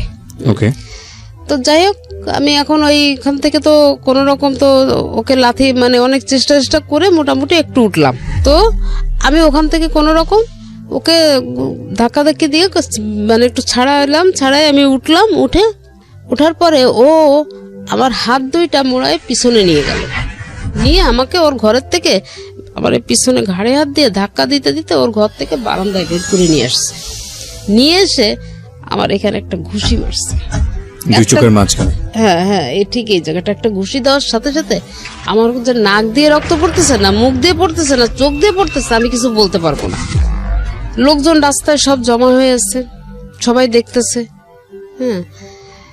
মানে সে দৃশ্য, মানে আমি সেই মুহূর্তে আমার খুব মানে অবস্থা খুবই খারাপ ছিল, কিন্তু আজকে না এসব কথা বলতে আমার চোখে কখনো পানি আসে না। এক্স্যাক্টলি, আমি সেটাই চিন্তা করছিলাম যে আপনার পানি আসে না, আমার চোখে পানি আসছে না। আমি মাফ করবেন, আমি একটু ইন্টারাপ্ট করছি আপনাকে। পৃথিবীর সবচাইতে দুর্ভাগা সন্তানের কথা আমি এই মুহূর্তে শুনছি। আমার শুধু এতটুকুই বলার আছে, আমি ডেফিনেটলি শিওর যে হয়তো আপনি অনুষ্ঠানটা শুনছেন। আপনি ধরেন আপনার মা যেটা বলে গেল সে অপরাধগুলো করেননি, কিন্তু ধরেন আপনি আপনার জায়গা থেকে অনেক কিছু বলার আছে, আপনার মা অনেক অপরাধ করেছে আপনার সাথে। আপনি যদি ধর্ম মানেন, ধর্ম তো একটা আছেই, যদি সামাজিকতা মানেন, যদি এথিক্স মানেন, যদি কিছুই না মানেন, শুধু মানবিকতা মানেন, হ্যাঁ, তাহলেও আমি বলবো যে সবচেয়ে অভাগা হচ্ছেন আপনি। যার পেটে বড় হয়েছেন, দুনিয়ার মুখ দেখেছেন যার জন্য, যা রক্ত মাংস খেয়ে বড় হয়েছেন, যে আপনাকে কষ্ট করে বড় করেছে, সে যদি সারা জীবন আপনাকে পেটাতো, এটা আপনার জন্য আশীর্বাদ। তার গায়ে হাত তুলেছেন মানে হচ্ছে আপনার নাই, আপনার আর কিছু নাই, আপনার না আছে ইহকাল, না আছে পরকাল, আপনি তো ওখানেই শেষ। মানে কত বড় পাপী যে আপনি। আপনার মা এই কথা বলছে এখানে এই অনুষ্ঠানে এসে, লাখ লাখ মানুষ সাক্ষী হয়ে যাচ্ছে আজকের এই অনুষ্ঠানে। আল্লাহ আপনাকে মাফ করুক, আমি জানি না মাফ করবে কিনা, মাফ করা উচিত কিনা। যে মানুষের, আপনি লেখাপড়া করেছেন, আপনি শিক্ষিত একজন মানুষ, এসএসসি ইন্টার পর্যন্ত পড়াশোনা করেছেন, হ্যাঁ, আপনার অনার্সটাও শুনলাম পড়াশোনা করেছেন আপনি। ধরেন আপনার মা অপরাধী, আপনার দিক থেকে ভয়াবহ রকমের অপরাধী, হোক সে অপরাধী, কিন্তু ওই যে একটা কথা আছে না যে এক ধার দুধের দাম শোধ করা যায় না সারা জীবন গায়ের চামড়া করে দিলে। আপনি যা করেছেন সেটা মুখে আনার মতো নয়। এখন থেকে শুরু করে যদি সারা রাত ধরে আপনার এগেনিস্ট আমি বলি এই অনুষ্ঠানে, যদি শেষ না হয় এই অনুষ্ঠান, আমার মনে হয় আমি বলে শেষ করতে পারবো না যে আপনি কত বড় অপরাধ করেছেন, ভয়ানক রকমের অপরাধী। আমি এই উপলব্ধিটা আপনার মৃত্যুর আগে আসা উচিত, অবশ্যই আসা উচিত। এবং আমি জানি না আপনি বাবা কিনা, গল্প সামনের দিকে এগোলে বুঝতে পারবেন যে সন্তানের হাতে যদি কখনো মার খান, এর চাইতে কষ্টকর, এর চেয়ে জাহান্নাম ভালো। মানে এই ভদ্র মহিলার জীবনে কত বড় পাপ করেছিল জানি না, যে কারণে ভদ্র মহিলাকে এরকম একটা মানে টাইম ফেস করতে হয়েছে। আজকের এই অনুষ্ঠান যারা শুনছেন, ওনাদের লাইফে তো ঘটনা একটা ঘটে গেছে, কারো লাইফে যাতে না ঘটে। হ্যাঁ, আমি এরকম অনেক গল্প পেয়েছি। আমি একটা সময় একটা রেডিওতে একটা অনুষ্ঠান করতাম, অনুষ্ঠানের নামটা আমি মেনশন করবো না, সেটা এইখানকার রেডিও অনুষ্ঠানের এথিক্স থেকে যায় না।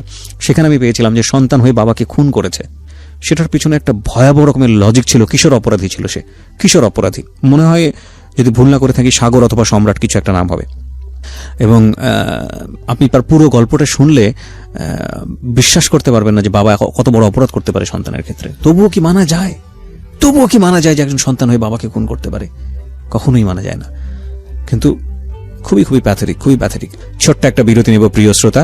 নামতে হলে তো সিঁড়ির নিচে নামতে হবে, এবং আমি এখানে আসছি নিচে নামবো, ওখানে ওয়াল। হ্যাঁ, আমি যখন সিঁড়ি থেকে মানে সিঁড়ির স্পেস আমার যখন নিয়ে আসছে, আমি কিন্তু অতটা অনুভব করি নাই। আমি কিন্তু অনুভব করতেছি আমার পরিস্থিতিটা কি। তো যখন আমি ওখানে আসার পরে ও একটা ধাক্কা দিছে যে ওই ওয়ালটাতে গিয়ে আমি বাড়ি খাবো এবং ওখানে আমি শেষ হয়ে যাব। এইভাবে আমার পিছন থেকে একটা ধাক্কা দিল ছেলেটা।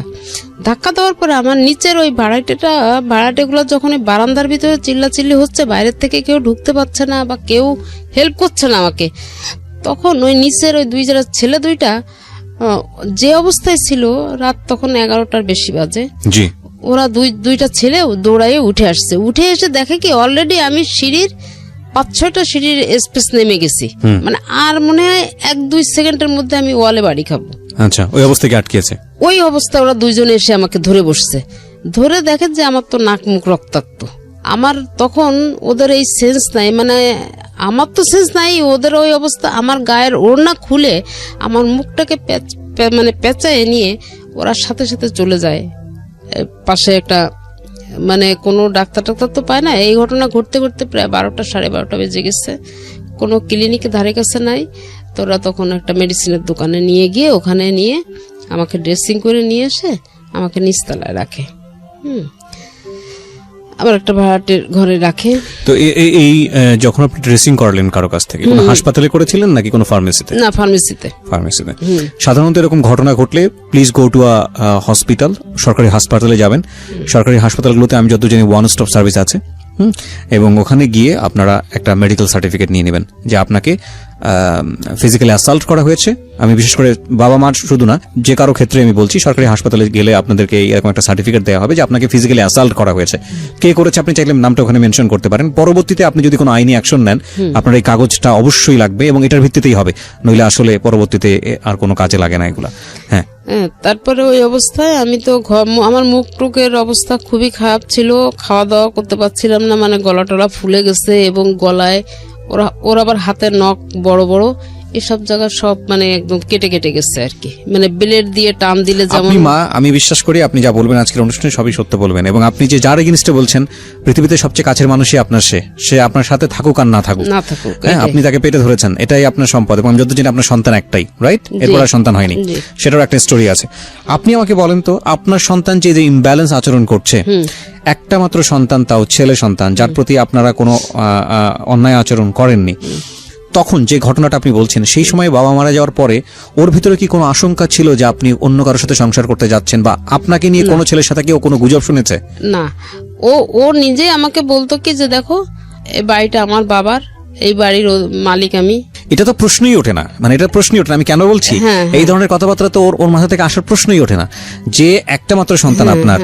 দেখুন, একটা মাত্র সন্তান যাকে আপনি আপনারা দুজনই এত ভালোবাসা দিয়ে বড় করেছেন, আর তো কোনো উত্তরাধিকারী নাই। আর দ্বিতীয় কথা হচ্ছে যে উত্তরাধিকারের প্রশ্নও যদি আসে, তাহলে লিগেলি সে আপনার চেয়ে বেশি পাবে, লিগেলি সে আপনার চেয়ে বেশি পাবে। সুতরাং এই প্রশ্ন তো আসেই না। আর দ্বিতীয়ত যেটা, সেটা হচ্ছে মা আপনি, কিসের বাড়ি কিসের ঘর? তো মার সাথে এই ধরনের রেশিওটা কেন আসবে? যদি একটা ভাই হতো তাও একটা কথা ছিল, বোন হতো তাহলে একটা কথা ছিল, তো মার সাথে তো রেশিওর প্রশ্নটা আসে না। ও কি কোনোভাবে ইনসিকিউর ছিল যে আপনি অন্য কাউকে বিয়ে করে ফেলছেন, বা ও এমন কোনো? ও নিজেই আমাকে বলছে, ও নিজেই আমাকে বলছে যে আমি যেন বিয়ে করে এখান থেকে চলে যাই। ও নিজেই বলেছে? হ্যাঁ, ও নিজে আমাকে বলছে। ওই আপনাকে বলতো বিয়ে করে চলে যেতে? হ্যাঁ, আমাকে বলছে যে কোনো কারণ ছাড়া।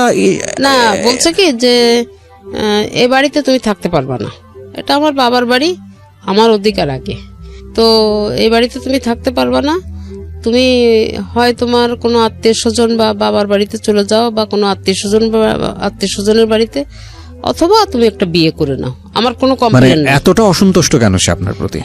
এইটা হয়েছে কি, এই অসন্তোষটা হয়েছে এই যে নামের যে লোকটার কথা আমি বলছি, এর সঙ্গে এতটাই ও ক্লোজ হয়ে গেল যে ও আমার ঘরে থেকে খাওয়া বন্ধ করে দিল।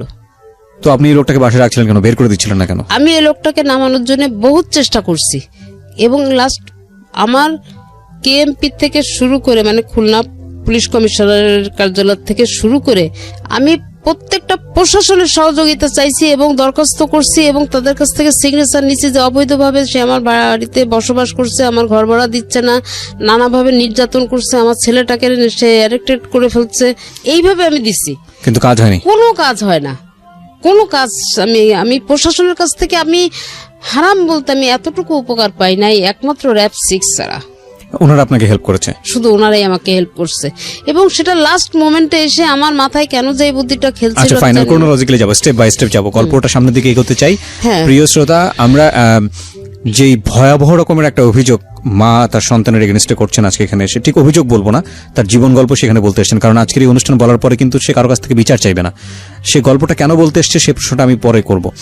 খুব ভালো হতো যদি ওনার সন্তানকে আমি মুখোমুখি করতে পারতাম, কিন্তু আমাদের অনুষ্ঠানের কিছু এথিক্স আছে, কিছু নিয়ম আছে। আমরা যখন অনুষ্ঠানটা শুরু করি তখন একটা ডিসক্লেইমার দেই ওখানে, যে এই অনুষ্ঠানে যে কথাগুলো যিনি বলেন এটা ইনভেস্টিগেটেড শোনা, এবং ওনার সন্তান সম্পর্কে এখানে বলছেন, আপনি সেটা বিশ্বাস করবেন কি করবেন না সেটা আপনার ব্যক্তিগত ব্যাপার। ওনার সন্তানের নাম আমরা এখানে প্রচার করিনি, এবং একই সাথে উনি যার এগেনস্টে এখানে কমপ্লেন করেছে ওনার ভাড়াটিয়া, তার নাম আমরা প্রচার করিনি, যাতে করে সুনাম, তাদের যে মানে কোনো দুর্নাম না হয়। আমরা সচেতনভাবে চেষ্টা করি এই নামগুলো হাইড করে যাওয়ার জন্য। তবে একটা কথা ঠিক, আমরা আপনাকে উৎসাহ দেই না এই অনুষ্ঠানটা বিশ্বাস করার জন্য। যদি আপনি বিশ্বাস করতে চান আপনার মতো করে আপনি করবেন, শিক্ষণীয় পার্সপেক্টিভ থেকে, কারণ এটা ইনভেস্টিগেটেড শো না। অফকোর্স এটা ইনভেস্টিগেটেড শো না। একজন এসে বলে গেলেন, সেটা কতটুকু সত্য কতটুকু মিথ্যা সেটা তার উপর নির্ভর করে।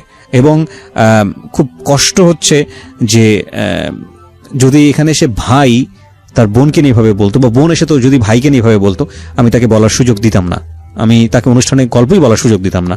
কিন্তু যখন মা এসে একমাত্র সন্তানের এগেইনস্টে বলে, এবং তখন বলার সুযোগ দেই একটাই কারণে, যে মা হয়ে সন্তানের এগেইনস্টে কিভাবে মিথ্যা কথা বলবে, কেন বলবে, তার উদ্দেশ্যটা কি, তার উদ্দেশ্য থাকতে পারে না। এবং এই ঘটনা কিন্তু একবার ঘটেনি, আরো বহুবার ঘটেছে। সামনের দিকে একটু এগোতে চাই। তবে নাথিং ইজ ইম্পসিবল। সন্তানের দিক থেকে যদি শোনা যায় তাহলে হয়তো তার জায়গা থেকে অনেক শক্তিশালী একটা যুক্তি ছিল, কিন্তু যেই যুক্তি আপনি দেন না কেন ভাই, আপনার মা যেহেতু বলেছে আপনি তার গায়ে হাত তুলেছেন, পৃথিবীতে মা যদি পাগলও হয়ে যায়, উন্মাদও হয়ে যায়, বদ্ধ উন্মাদ, এমন উন্মাদ যে গায়ে কাপড় চোপড় রাখতে পারছে না, এরকম উন্মাদও যদি হয়ে যায়, তাকে একটা টোকা দেওয়ার অধিকার আল্লাহ দেয় নাই, টোকা দেওয়ার অধিকার দেয় নাই। আপনি যদি ধর্ম না মানেন, মানবিক জায়গা থেকেও আপনি সেটা পারবেন না। তাহলে এই পার্সপেক্টিভ থেকেই আমি আমাদের আজকের এই অনুষ্ঠানটাতে ওনাকে বলার সুযোগ দিয়েছি। জি, বলুন। তারপর? হ্যাঁ, ওখান থেকে করে নিয়ে আসার পরে আমাকে নিচে রাখা হলো। তো আমার একটা খালাতো ভাই, সে আবার ওই সময় পাশে থাকতো, ও আসছে, ও খবর পেয়ে আসছে। আসার পরে তখন আর কি আমার ভাই আর কি আমার ছেলেকে একটু বকাঝকা দিয়ে দিল। দিয়ে আমার যে নিজের ভাই, সে আবার ঢাকাতে থাকে, তাকে আবার ফোন করে জানানোর পরে তখন আমার ভাই ওকে, আমার ওই খালাতো ভাইটাকে বলতেছে, এক্ষুনি ওকে নিয়ে তোরা সোনাডাঙ্গা থানাতে ওই পুলিশের হাতে হ্যান্ড ওভার করে দেয়। ওরা এত বড় সাহস হলো কি করে? তো যাই হোক, এইভাবে আর কি এখন আমার ওই ভাইটা ওর সঙ্গে তর্ক বিতর্কে এক পর্যায়ে ও গেটে লক করে রাখছে, আর গেট খুলে না। ছেলে গেট খুলতেছে না, লক করে রাখছে। ও অনেক আমার ওই ভাইটা ধাক্কাধাক্কি করছে কিন্তু খুলেনি। ও পরে আর কেউ চলে গেল। পরে দেখাশোনা করতে থাকে, আমার ভাইটা দেখতেছে। আমার মামা তো বোন একটা অ্যাডভোকেট, ও 2 দিন ও খবর পায়, কিভাবে যেন খবর পেয়ে ও আমাকে দেখতে আসে। দেখতে আসার পরে ও আমাকে দেখে বলতেছে যে আপা এই কি অবস্থা, এটা তো ঠিক না, আসলে ওর বিরুদ্ধে একটা ব্যবস্থা নেওয়া দরকার। ও তো অনেকদিন থেকে এইরকম তো তোমাকে ডিস্টার্ব করতেছে, একটা মামলা করে দাও ওর নামে, ওকে জেলে ঢুকানোর ব্যবস্থা করে দিই, কিছুদিন একটু থেকে দেখি একটু শিক্ষা হয় কিনা। তা আমার ওই বোন আছে, মামাতো বোন, তারপরে মামা, খালাতো ভাই, মোটামুটি ফ্যামিলির বেশ কিছু লোকজন আছে অ্যাডভোকেট খুলনাতে। তারা মিলে সবাই একটা পরামর্শ করলো, করে ওকে একটা মামলা দিয়ে, কোর্টের মাধ্যমে একটা মামলা দিয়ে ওকে জেলে দেওয়া হলো। দেওয়ার পরে তখন আর কি করলো, তখন 12 দিনের মাথায় ওকে বললো যে 65,000 টাকা খরচ করে ওকে বের করে নিয়ে আসলো। ওকে। তো ওই সময়টায় ওই যে ছেলে মারছে, আমি অসুস্থ, ওই সময় আমি আমার আম্মার কাছে গিয়ে থাকি আর কি, পাশাপাশি তো খুব বেশি একটা দূর না। আমি আম্মার কাছে গিয়ে থাকি। তো ওই সময় একটু সুস্থ হওয়ার পরে ওই এদিকে ছেলেও বেরোয় আসছে, আমি একটু সুস্থ হইলাম, বাসায় আসলাম। বাসায় এসে দেখি কি যে আমার আলমারি ভেঙে, আমার আলমারি ভেঙে আলমারির ভিতরে আমার 7.5 ভরি অর্নামেন্টস ছিল, সেটা নিয়ে গেছে আমার ছেলে। হ্যাঁ, আমার ঘরের দরজা ভেঙে ফেলছে। ওকে। ঘরের দরজায় যে হ্যাজবোল্টটা দেওয়া, লকটা দেওয়া, এই লকটাকে কাটছে। জি। কেটে আমার ল্যান্ডফোন, টিভি, গ্যাসের সিলিন্ডার, আমাদের ওখানে তো সিলিন্ডার ব্যবহার করি আমরা, সিলিন্ডার, তারপরে হচ্ছে যে আলমারির ভিতর থেকে আমার কাপড় চোপড়, আমার শীতের কাপড়, আমার পার্স পত্র, সার্টিফিকেট এবং আমার ফাইলপত্র যেখানে যা ছিল নেওয়ার মতন সবকিছু নিয়ে গিয়ে আমাদের যে দোতলায় পুরো একটা ফ্ল্যাট, তো একটা ফ্ল্যাটের মাঝখানে ও পার্টিশন দিয়ে দিছে ইট দিকেতে। ওকে। দিয়ে আমারটা সেপারেট করে ফেলছে, ওরটা সেপারেট করে ফেলছে, এবং আমার ফ্রিজ ট্রিজ সব নিয়ে গেছে। আচ্ছা। তো আমি যখন বাসায় আসলাম, বাসায় আসার পরে আমি পরিস্থিতি তো দেখলাম, দেখে চুপচাপ আছি। এখন আমার আম্মা তো বলতেছে যে আমি কি তোকে এইভাবে রেখে যাব যদি রাত্রে আবার কোনো দুর্ঘটনা ঘটে? আমি বললাম যে না, তুমি যাও। আমি বললাম আম্মা তুমি যাও, তুমি এত টেনশন করো না, আল্লাহ ভরসা, যাও, আচ্ছা যা হবার হবে। তো যাক, আম্মা অনেক টেনশন করে, অনেক সাবধান করে দিয়ে বুঝাই টুজাই বলে চলে গেল। চলে যাওয়ার পরে এরপর থেকে তো অত্যাচার আমার পরে তো বাড়তে শুরু করলো, জেল থেকে বেরোয় আসার পরে। ওকে। এখন জেলে কতদিন ছিল? জেলে ছিল 15-14 দিন। আপনি কি কেস করেছিলেন নাকি আলটিমেটলি এমনিতেই নিয়ে গেল জেলে? না, আমি ওই যে আমাকে মারছিল না, শুধু কমপ্লেইন করেছেন? ওইটার এগেইনস্টে একটা মামলা করছিলাম। মামলা করলে তো সে বের হয়ে আসলো কিভাবে, আমি ঠিক বুঝলাম না।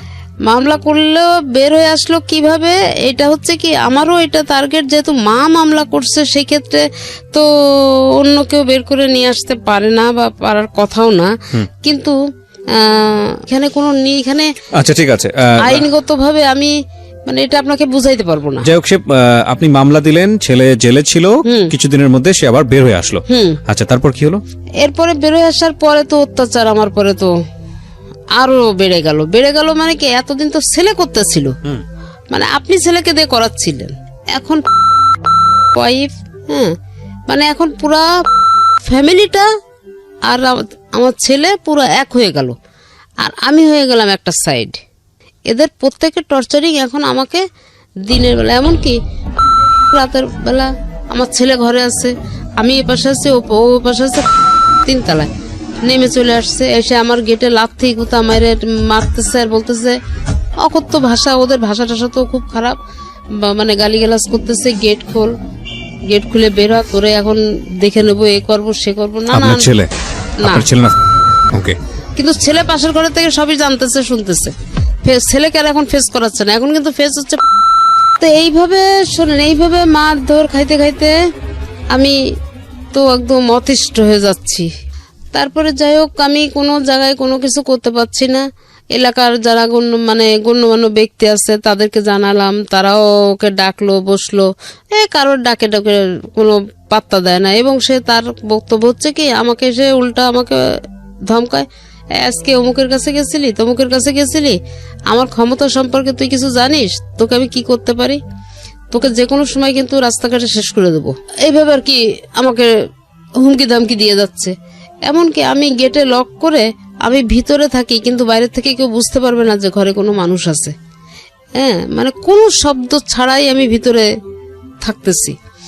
তো যাই হোক, এইভাবে আর কি আমার কাটতে কাটতে এক পর্যায়ে আমি নিরুপায় হয়ে 14 সালের একটা রমজান, এইভাবে কিন্তু আমি ওকে একটু ভালো করার জন্য না, আমি নিজের থেকে সে মানে যেচে পড়ে ওকে আমি যে একটু ভালো হওয়ার জন্য, ওই কাছ থেকে সরে আসার জন্য আমি ওকে বোঝানোর চেষ্টা করি। তো ওই চেষ্টা করতে গিয়ে আমাকে উল্টা মার খেতে হচ্ছে। কিন্তু সেই মার খেয়েও আমি কিন্তু ওকে পায়ে ধরতেছি, আমি পায়ে ধরছি, আমি ছেলের পায়ে ধরছি, আমি পায়ে ধরে বলতেছি, বাবা আমি তো দুটো পায়ে ধরি, তুই ছাড়া আমার দুনিয়ায় আর কেউ নাই, তুই আমাকে এইভাবে মারিস না, তুই আমাকে এইভাবে অত্যাচার করিস না, আমার সবকিছু কিন্তু তোর বাবা, আমি তোকে নিয়ে জীবনটা কাটাতে চাই, আমি যে কদিন বেঁচে থাকবো আমি তোকে নিয়ে বাঁচতে চাই, তুই আমাকে এইভাবে ফেলে দিস না বাবা। আর এই যে তোর সঙ্গে যা করতেছে না, এই বাড়িটা তোর কাছ থেকে ও যে কোনো কিছুর বিনিময়ে বাড়িটা তোর কাছ থেকে লিখে নেবে, এটা তুই বুঝতে পারতেছিস না, কেন তোর মাথায় এই কাজটা করতেছে না, বাবা তুই ওখান থেকে সরে আয়, তুই সরে আয়। এসব বলতে গেলে তখন ওই আমার তো মার তো খেতেই হয়েছে। পরে একদিনকে লাস্ট গত 14 রোজার দিন আমি ওকে আবার ওই ডাকলাম, ডেকে আমি বলতেছি, বাবা রমজান মাস, তুই তো উপরে গিয়ে ইফতারি খাস, আমি তো ঘরে খাই, তা একটা দিন অন্তত উপরে কোথায় খায়? ঘরে খাওয়া দাওয়া সব ওখানে, মানে ও বাজার, ও যদি কিছু কেনাকাটা করে সেটাও ওখানে। এমনও আমি নিজের চোখে দেখছি, আমি এরকম আমার বারান্দায় বসে আছি, বারান্দার সিঁড়ি দিয়ে তো উঠতে হয়, আমার সিঁড়ির পাশেই বারান্দায় বসে আছি, দেখি 10 কেজি আম নিয়ে যাচ্ছে, 2টা প্যাকেটে 10 কেজি আম নিয়ে উপরে উঠতেছে রোজার মাসে। আমি একটা আমও সে বছর খেতে পারি নাই। তো ভাড়া কি ভাড়াটিয়ারা ওকে দিত না আপনাকে দিত? ভাড়া ওর অংশের ভাড়া ওকে দিত, আমার অংশের ভাড়া আমাকেই দিত। ওর এই যে মারামারির ঘটনাটা হওয়ার পরে আমি কমিশনারকে জানানোর পরে কমিশনার আর কি ভাগ করে দেয়, ভাগ করে তো দিছে আগে, তারপরে আমার ভাড়াটাও আবার নিবে। আচ্ছা, তো এটা নিয়ে আর কি তোর সমস্যা হয়। তো যাই হোক, ওইভাবে চলতেছে। তো আমি একদিন করে বললাম যে বাবা রোজার মাস, রাত্রে ভোররাত্রে তুই কোথায় গিয়ে খাবি, কি করবি, তা আমার সঙ্গে তুই ইফতারি করিস আর না করিস, অন্তত ভোররাত্রে আমার সাথে ভাত কাটা খাস। তো এই কথা বলার পরে বললো কি যে আমার কি খাওয়ার জায়গার অভাব আছে নাকি যে তোমারটা খাইতে হবে? তাই বললাম না, এটা আমার মনে বলতেছে যে রোজার মাসে হয়তো বা খেয়ে থাকবি না খেয়ে থাকবি, তুই তো রোজা কখনো ছাড়িস না। তো যাই হোক আর কি, অনেক বোঝানোর পরে ও আমার কথা শুনতেছে না, আমাকে ধাক্কা দিয়ে মানে ওর ঘরের বারান্দা থেকে বের করে দিচ্ছে, খুবই করতেছে। আর আমি খালি ওর পায়ে ধরে বলতেছি, বাবা তুই একটু রোজার মাসটা আমার সাথে খা, নাহলে তোর কষ্ট হয়ে যাবে, তুই না খেয়ে রোজা থাকতে পারবি না বাবা। তো এগুলো বলা টলার পরে লাস্টে এক পর্যায়ে আমি যখন ওর পাটা আর কি ধরে আসছি, ওই অবস্থায় ও আমাকে এইভাবে কোলে করে তুলে এইভাবে ধরে চেলে মারছে। মারার সাথে আমার এই পাশটা লাগছে, বুঝছেন, কোমরের থেকে একদম পুরো এই সাইডটা লাগছে, প্রায় ব্যথা করে। আমি পেন কিলিয়ার খাই, এটা খাওয়ার পরে একটু কমে, হয়তো দেখা যায় 5-7 দিন 1 সপ্তাহ ভালো থাকে। তো এই করতে করতে তো 4 বছর পার হয়ে গেছে, 5 বছর চলতেছে এই অবস্থায়। এখন তো আমার এই সাইড প্যারালাইজড হয়ে গেল হঠাৎ করে, এখন ট্রিটমেন্ট চলতেছে আর কি আমার পায়ের। তো যাই হোক, করে কোনো রকমে আমি কিছু করতে পারলাম না, ওরকম ভাবেই চলতে থাকলে এর ভিতরে ও আবার অবশ্য একবার মোটরসাইকেল অ্যাক্সিডেন্ট করে।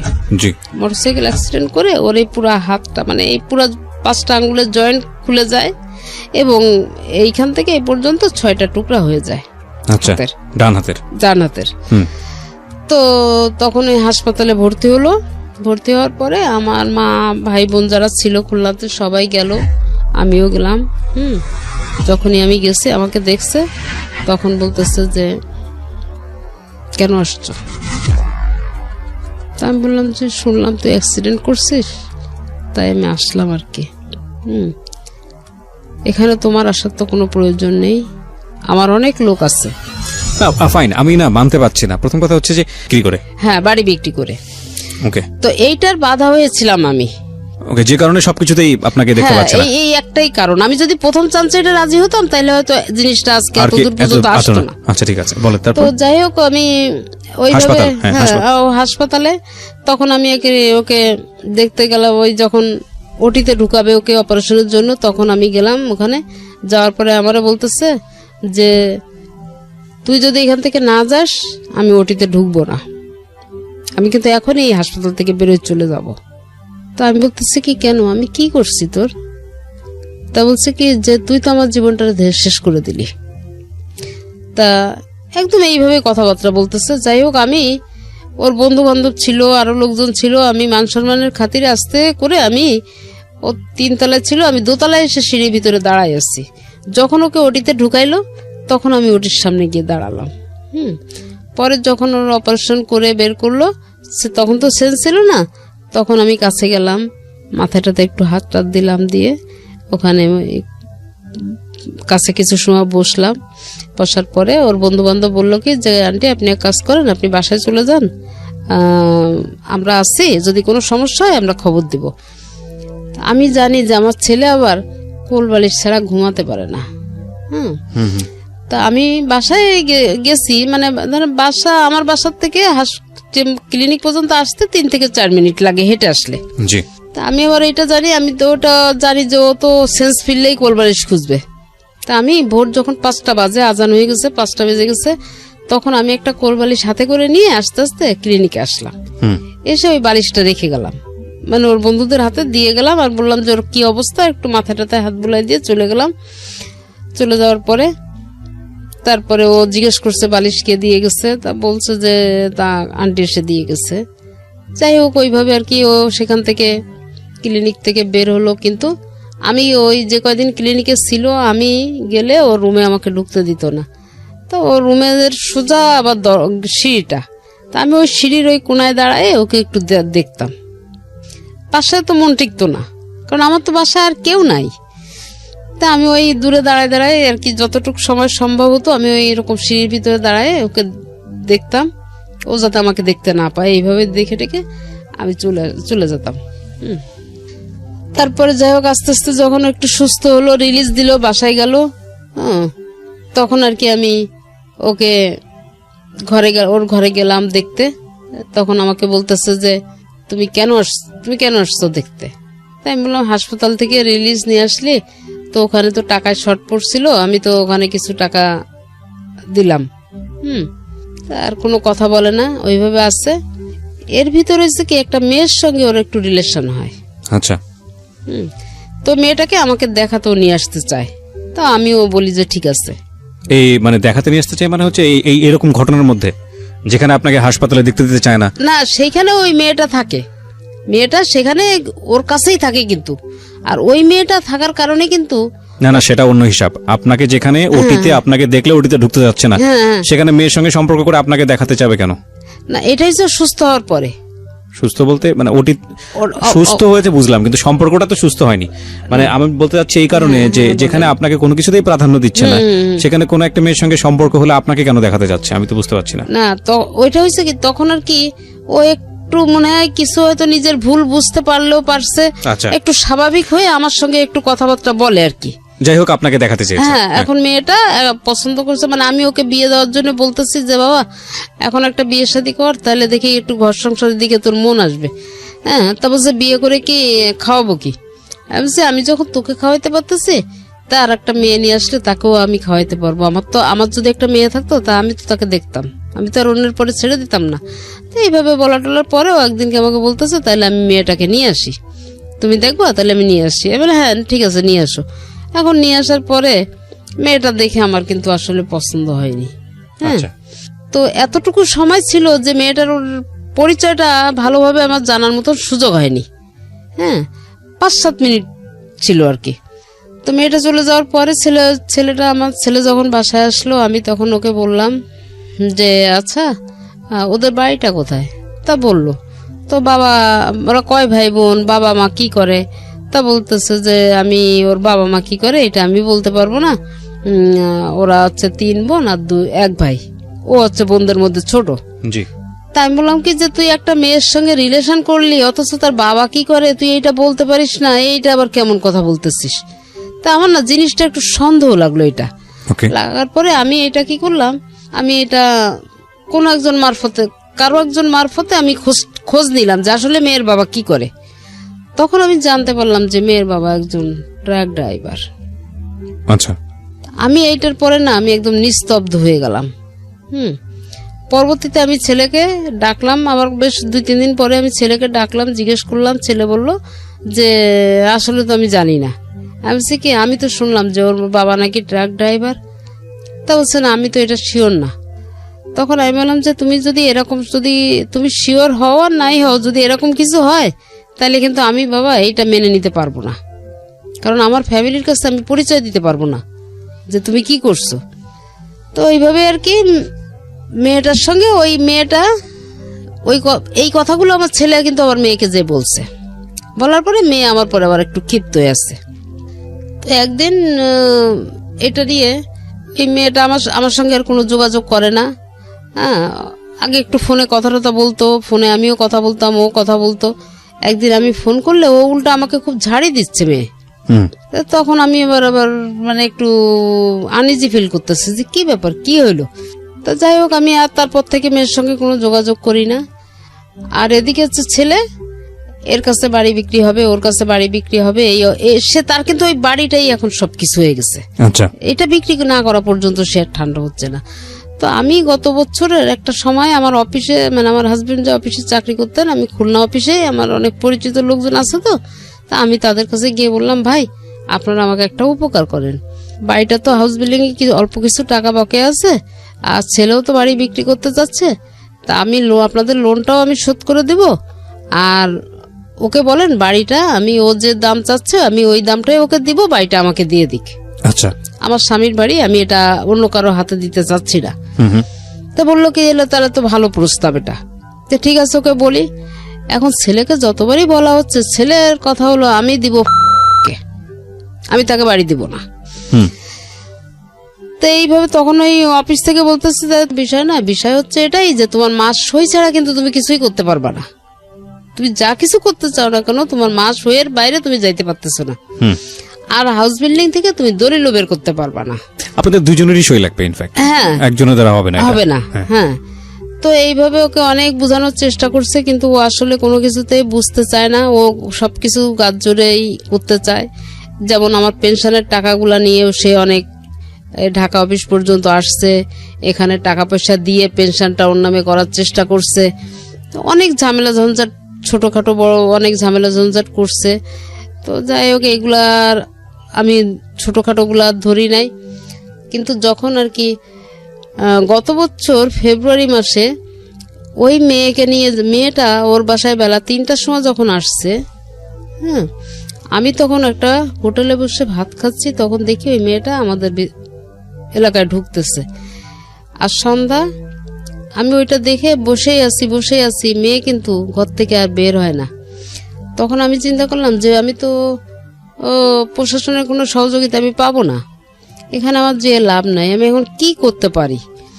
তা আমি চিন্তা করতে করতে, ওই যে বসে বসে চিন্তা করতে করতে আমি একসময় দেখি যে ছেলে গেট খুলে বেরোলো। কিছুক্ষণ পরে মেয়েটা বেরোলো, তখন বাজে সন্ধ্যা 7টা। ওই সময়টাতে আমি ছেলেকে আমি ধরলাম সিঁড়ির ভিতরে, ধরে আমি তখন ওকে বলতেছি, একটা চড় দিলাম, চড় দিয়ে আমি বলতেছি কি যে এই শেয়ানা মেয়েটাকে তুমি বেলা 3টার সময় ঘরে ঢুকাইছো আর এখন বের করছো, হুম। এইটা তোমার বাবার বাড়ি, তোমার বাবার এখানে যথেষ্ট সম্মানীয় একজন ব্যক্তি ছিল, তোমার বাবার সম্মানটা কি তোমার কাছে কোনো মূল্য নেই নাকি? তুমি যেটা করতেছো এটা কি ভালো কাজ করছো না করতেছো, কোনটা? এই কথা বলার সাথে সাথে ও পা হাত দিয়ে একটা ঘুষি মারলো আমার এখানে, মেয়েটার সামনে? হ্যাঁ, একটা ঘুষি মারলো এখানে, আমার চশমার কোনাটা এখানে ঢুকে গেল। তো ঢুকে যাওয়ার পরে এরপরে ওই মেয়েটা করলো কি, 3তলায় গিয়ে বউরে ডেকে নিয়ে আসছে, কাজের মেয়েকে ডেকে নিয়ে আসছে। এরা আসলো, আসার পরে এই মেয়ে আমার হাত চেপে ধরছে, মানে যে এখন আমার ছেলের বউ, সে আমার 2টা হাত একসাথে করে চেপে ধরে বলতেছে কি যে আমার স্বামীর গায়ে হাত দিছিস, আর তোর তো সাহস কম না। তখন কিন্তু বিয়ে হয়নি ওদের। আর এই বলে আমাকে ধাক্কা মেরে আমার ড্রয়িং রুমে ঢুকালো। আচ্ছা। ড্রয়িং রুমে ঢুকানোর পরে আমাকে ফ্লোরে ফেলাই দিয়ে বউ আর ওই আমার ছেলের বউ দুইজনে মিলে আমাকে একভাবে পাড়াচ্ছে, মানে লাথি মারতেছে, পাড়াচ্ছে। তো ওই যে কাজের মেয়ে সে বলতেছে কি, আল্লাহ এই মহিলা মরে যাবে, মরে গেলে তোমরা কিন্তু জেল খেটে মরবা। তো এইভাবে আর কি ওই মেয়ে, কাজের মেয়েটা আর কি যাই হোক আমাকে সেভ করে ওখান থেকে। করার পরে আমি গেলাম আমার কমিশনারের কাছে, কমিশনারকে যে পাইলাম না, না পাওয়ার পরে আমি আমার এলাকার অন্য গ্রুপের যে যারা বড় ভাই আছেন তাদের কাছে গেলাম, যে বললাম, তাদেরকে যে বলার পরে তারা বলতেছে, পরে ওকে ডাকছে, ডাকার পরে বললো কি এগুলা সব মিথ্যা কথা, মানে আমার সব কিছুই মিথ্যা প্রমাণ হয়ে যাচ্ছে, ওই এখানে যে কথা বলতেছে সেটাই সত্যি হয়ে যাচ্ছে। তো এক পর্যায়ে তখন আমি দেখলাম যে আমার তো আর কোনো পরিস্থিতি, তো আমি আসলে কোথাও গিয়ে তো ঠাঁই পাচ্ছি না, কি করি। তো বাসায় এসে রাত্রে এরকম কান্নাকাটি করতেছে একা একা ঘরের ভিতরে। হঠাৎ করে কি মনে হইলো, সকালবেলায় ওই আমি উঠে আমি র‍্যাব 6-এ চলে গেলাম। গিয়ে ওখানে যে আমি ওনাদেরকে সব জানালাম যে এই পরিস্থিতি, কালকে আমাকে এই করছে, এর আগে তো করে আসছে, আর কালকে আমাকে এই করছে। তো তখন আর কি ওনারা আর কি পরিচালকের সঙ্গে সরাসরি কথা বলার পরে উনি আর কি সহকারী পরিচালককে আমার এই বিষয়টা নিয়ে একটা দায়িত্ব দিলেন। দেওয়ার পরে উনি বিষয়টা তদন্ত করতে লোক দিল। তারা বিষয়টা তদন্ত করলো প্রায় 15 দিন ধরে। ওকে। তদন্ত করার পরে যখন ঘটনাটা সত্য বলে প্রমাণিত হলো, তখন একদিনকে এসে আমি ঘরে আছি, সে অবস্থায় আমি বারান্দায় দাঁড়ানো আছি, আমার সামনে দিয়ে ছেলেটাকে ধরে নিয়ে চলে গেল র্যাবে। ওকে। ধরে নিয়ে গেল। তো কিন্তু ছেলেটা ওই মুহূর্তে কিন্তু ও যদি আমাকে একটা বারের জন্য আমাকে বলতো যে মা তুমি আমাকে বাঁচাও, তাহলে কিন্তু আমার আর কোনো কথা বলার ছিল না এখানে। কিন্তু তা সে বলেনি, তার অহংকারের জায়গাটা সে ঠিক রাখছে। তো যাই হোক ছেলেকে নিয়ে চলে গেল। ওই দিনকে নিয়ে যাওয়ার পরে ওকে র্যাবের যা ব্যবস্থা নেওয়ার সেটা নিল। দ্বিতীয় দিন যখন ওকে আবার ওই নাকি নিয়ে রিমান্ডে নেওয়ার টাইম ছিল 5টায়, তো র্যাবের অফিস থেকে আমাকে তার কতটুকু ব্যথা লাগতেছে তো এইটুকু বুঝুক আর কি। এই কথার পরিপ্রেক্ষিতে তো ছেলেও দাঁড়ায় আছে, আমিও দাঁড়ায় আছি। তো ছেলে কিছুক্ষণ পরে আমাকে বলতেছে যে আম্মু, আমি ওর কথার কোনো উত্তর দিলাম না। পরে আমার দ্বিতীয় ডাক দেয়, তখন আমি তাকালাম, তাকাই বলছি কি যে কি হয়েছে, কিছু বলবা? তা বলতেছে যে আমি এমন কি অন্যায় করছিলাম যে আমাকে এত বড় কঠিন শাস্তি দিলা? তাই আমি বললাম তুমি না আমাকে বলছিলা যে তোমার নাকি প্রচন্ড ক্ষমতা খুলনা শহরে, তোমার ক্ষমতা সম্পর্কে নাকি আমার কোনো আইডিয়াই নেই, তোমরা টাকা পয়সার বিনিময়ে অনেক জায়গায় কিনে রাখছিলা, কিন্তু আমি সেটা পারি নাই। তা আমি শেষ পর্যন্ত আমি মায়ের গুতা খাইতে খাইতে আমি এখন এমন একটা অবস্থায় এসে দাঁড়াই গেছি যে আমি এই কঠিন একটা ডিসিশন নিতে বাধ্য হয়েছি, তুমি ওকে বাধ্য করছো। তা বলছে আমি কি এত বড়ই অপরাধ করছি? আমি বলছি কি, তো অপরাধ সবাই করে, কেউ কম আর কেউ বেশি, কিন্তু তোমার পরিমাণটা এত বেশি হয়ে গেছিল যেটা আমি আর নিতে পারছিলাম না, তাই আমাকে একটা কঠিন ডিসিশন নিতে হলো। তো যাই হোক এইভাবেই করার পরে ছেলে দেখে যে তবুও মা আমি তো স্ট্রং হয়ে আছি, আমার চোখে কোনো পানি নাই, কোনো ওই নাই, যেটুকু কথা বলার শুধু মুখে বলে যাচ্ছি, কিন্তু আমার যে ভিতরটা কি হয়ে যাচ্ছে এটা তো আমি কাউকে দেখাতে পাচ্ছি না, বলতেও পারছি না। তারপরে না ও এসে আমাকে জড়ায় ধরছে, জড়ায় ধরে ও কাঁদতেছে। তখন আমি আস্তে করে ওকে আমার হাত গায়ের থেকে হাত দুইটা নিয়ে আমি সরাই দিয়ে বললাম যে বাবা এখনো সময় আছে, ভালো হয়ে যাও। এটা বলে আমি ওকে সরাই দিলাম, কিন্তু তারপরেও কিন্তু আমি ভেঙে পড়িনি, মানে আমার চোখ দিয়ে ও এক ফোঁটা পানি দেখতে পাইনি। তো খালি বললো কি যে আম্মু তুমি এত কঠিন হয়ে গেলে। আমি বললাম কঠিন হয়ে যায়, আমাকে কঠিন হইতে তো বাধ্য করছো তোমরা। তা ওখানে যখন আমি অভিযোগ করি তখন এই নামটাম সহই আমি করছিলাম, এবং জানে যে আমি ওর নামে এবং আমার ছেলের নামে কমপ্লেন করছি। এই কারণে এখন আমাকে প্রচন্ড আকারের ভয় পায়। তো সেইভাবে আছে।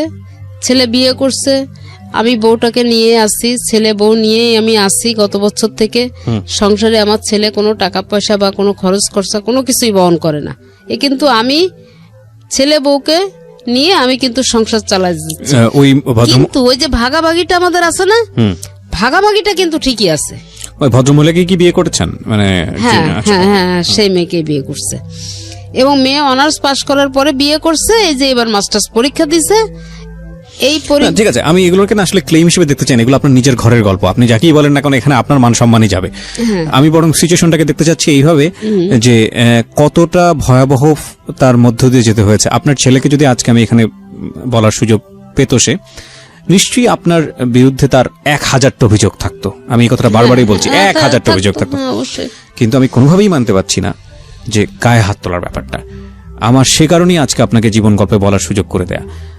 যত বড় অপরাধী তার মা করুক না কেন, যাই কিছু করুক না কেন, সন্তান তাকে গায়ে হাত তোলার কোনো এখতিয়ার নেই। এটা ভয়াবহ। আমি যতবার মুখ দিয়ে বলছি আমার কাছে মনে হচ্ছে যে পৃথিবী কম্পন হওয়ার মতো অবস্থা। এটা কি? এটা হতেই পারে না, এটা অসম্ভব। এবং সেই সন্তান তো মানে স্বাভাবিকভাবে স্বাভাবিক সেন্স নিয়ে বেঁচে থাকে কিভাবে? হোক মা পাগল হতে পারে, বদ্ধ উন্মাদ হতে পারে, যাই কিছু করুক না কেন, অসম্ভব, একেবারেই অসম্ভব। এই জায়গাটা থেকেই গল্পটা আসলে, মানে অন্য বিষয়ে হয়তো এই ভদ্রমহিলা দোষী, অন্য বিষয়ে হয়তো এই ভদ্রমহিলা এমন কিছু করেছে যে যাতে করে সন্তান হিসেবে মেনে নেওয়াটা খুব কঠিন। But no way, physically assault করার কোনো অধিকার সন্তানের নাই, এবং এটা করতেই পারে না। আবারও সেই কথা যদি বলি, আপনি যদি রিলিজিয়ান মানেন তাহলে তো আমাদের এখানে এরকম ভাবে স্পষ্ট বলা আছে যে তোমার বাবা মাকে তুমি সেভাবে প্রতিপালন করো যেভাবে তোমাকে ছোটবেলায় তাকে লালন পালন করা হয়েছে, এবং শব্দটা পর্যন্ত উচ্চারণ করো না যদি তাদের প্রতি বিরক্ত হও। সেখানে গায়ে হাত তোলার প্রসঙ্গ চলে আসছে, খুবই দুঃখজনক। আমি গল্পের শেষের দিকে একটু আসতে চাই। তো বছরখানেক আপনি সেটা হলো সাপোর্ট দিচ্ছেন, যেটা বলছিলেন যে ঠিক আছে, ভালো কথা। আপনার ছেলে লেখাপড়া অনার্সের পরে আর করেনি? না, করেনি। তো এই সময়টাতে সাপোর্টটা বলতে আসলে কি আপনার সঙ্গে সংসার করা শুরু করলো?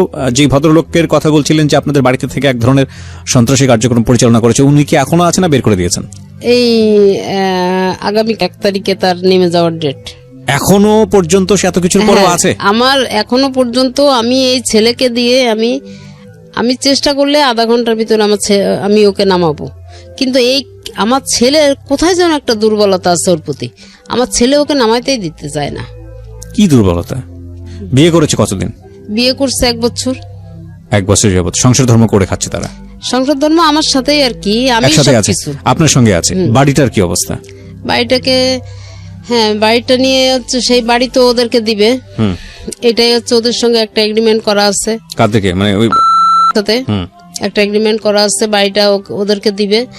তো সেটা আর কি, আমি শুধু আমার কথা ছিল এটাই যে আমার জীবনে আমার শরীরে 1 বিন্দু রক্ত থাকতে আমি আমার বাড়িটা আমি দিতে দেব না। আর সে হচ্ছে ছাড়া দিবে না। তো লাস্টে একটা মিউচুয়ালের ভিতর দিয়ে যাই হোক আমি বাড়িটাকে রক্ষা করতে পারছি। আর আমার ছেলের যে বউটা আছে, এই যে 1 বছর বিয়ে করছে না, এই 1 বছরের ভিতরে 2টা ঈদ গেছে, একটা রমজান মাস গেছে। 1 বছরের ভিতরে এই পর্যন্ত আমার ছেলে বা বউ একটা দিনের জন্য, একটা বেলার জন্য আমার সাথে বসে ভাত খাইনি। কিন্তু সংসারে আমি মাসে 20 থেকে 25,000 টাকা সমস্ত খরচ আমি বহন করি, কিন্তু আমার সাথে একটা ঈদের দিনও তারা আমার সঙ্গে 1 মুঠো ভাত খেতে পারেনি। এটা আমার সবচেয়ে বড় কষ্টের জায়গা।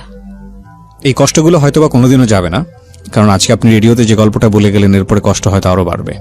কারণ আমরা আসলে না ভালো দিকগুলো নেই না, কারণ মানবিক দিক থেকে যদি বিচার করা যায় তাহলে হয়তো বলবো যে যিনি গল্পটা আজকে এখানে বললেন তার কষ্টের জায়গা থেকে তিনি বলেছেন। আপনার সন্তান যদি এটাকে ইগোর জায়গা থেকে নেয় তাহলে হয়তো আপনার সঙ্গে খারাপ আচরণ আরো বাড়বে। আমি যে প্রশ্নটা করেছিলাম যে বাড়ির অবস্থাটা কি, এই বাড়িটার সমাধান কি হয়েছে শেষ পর্যন্ত?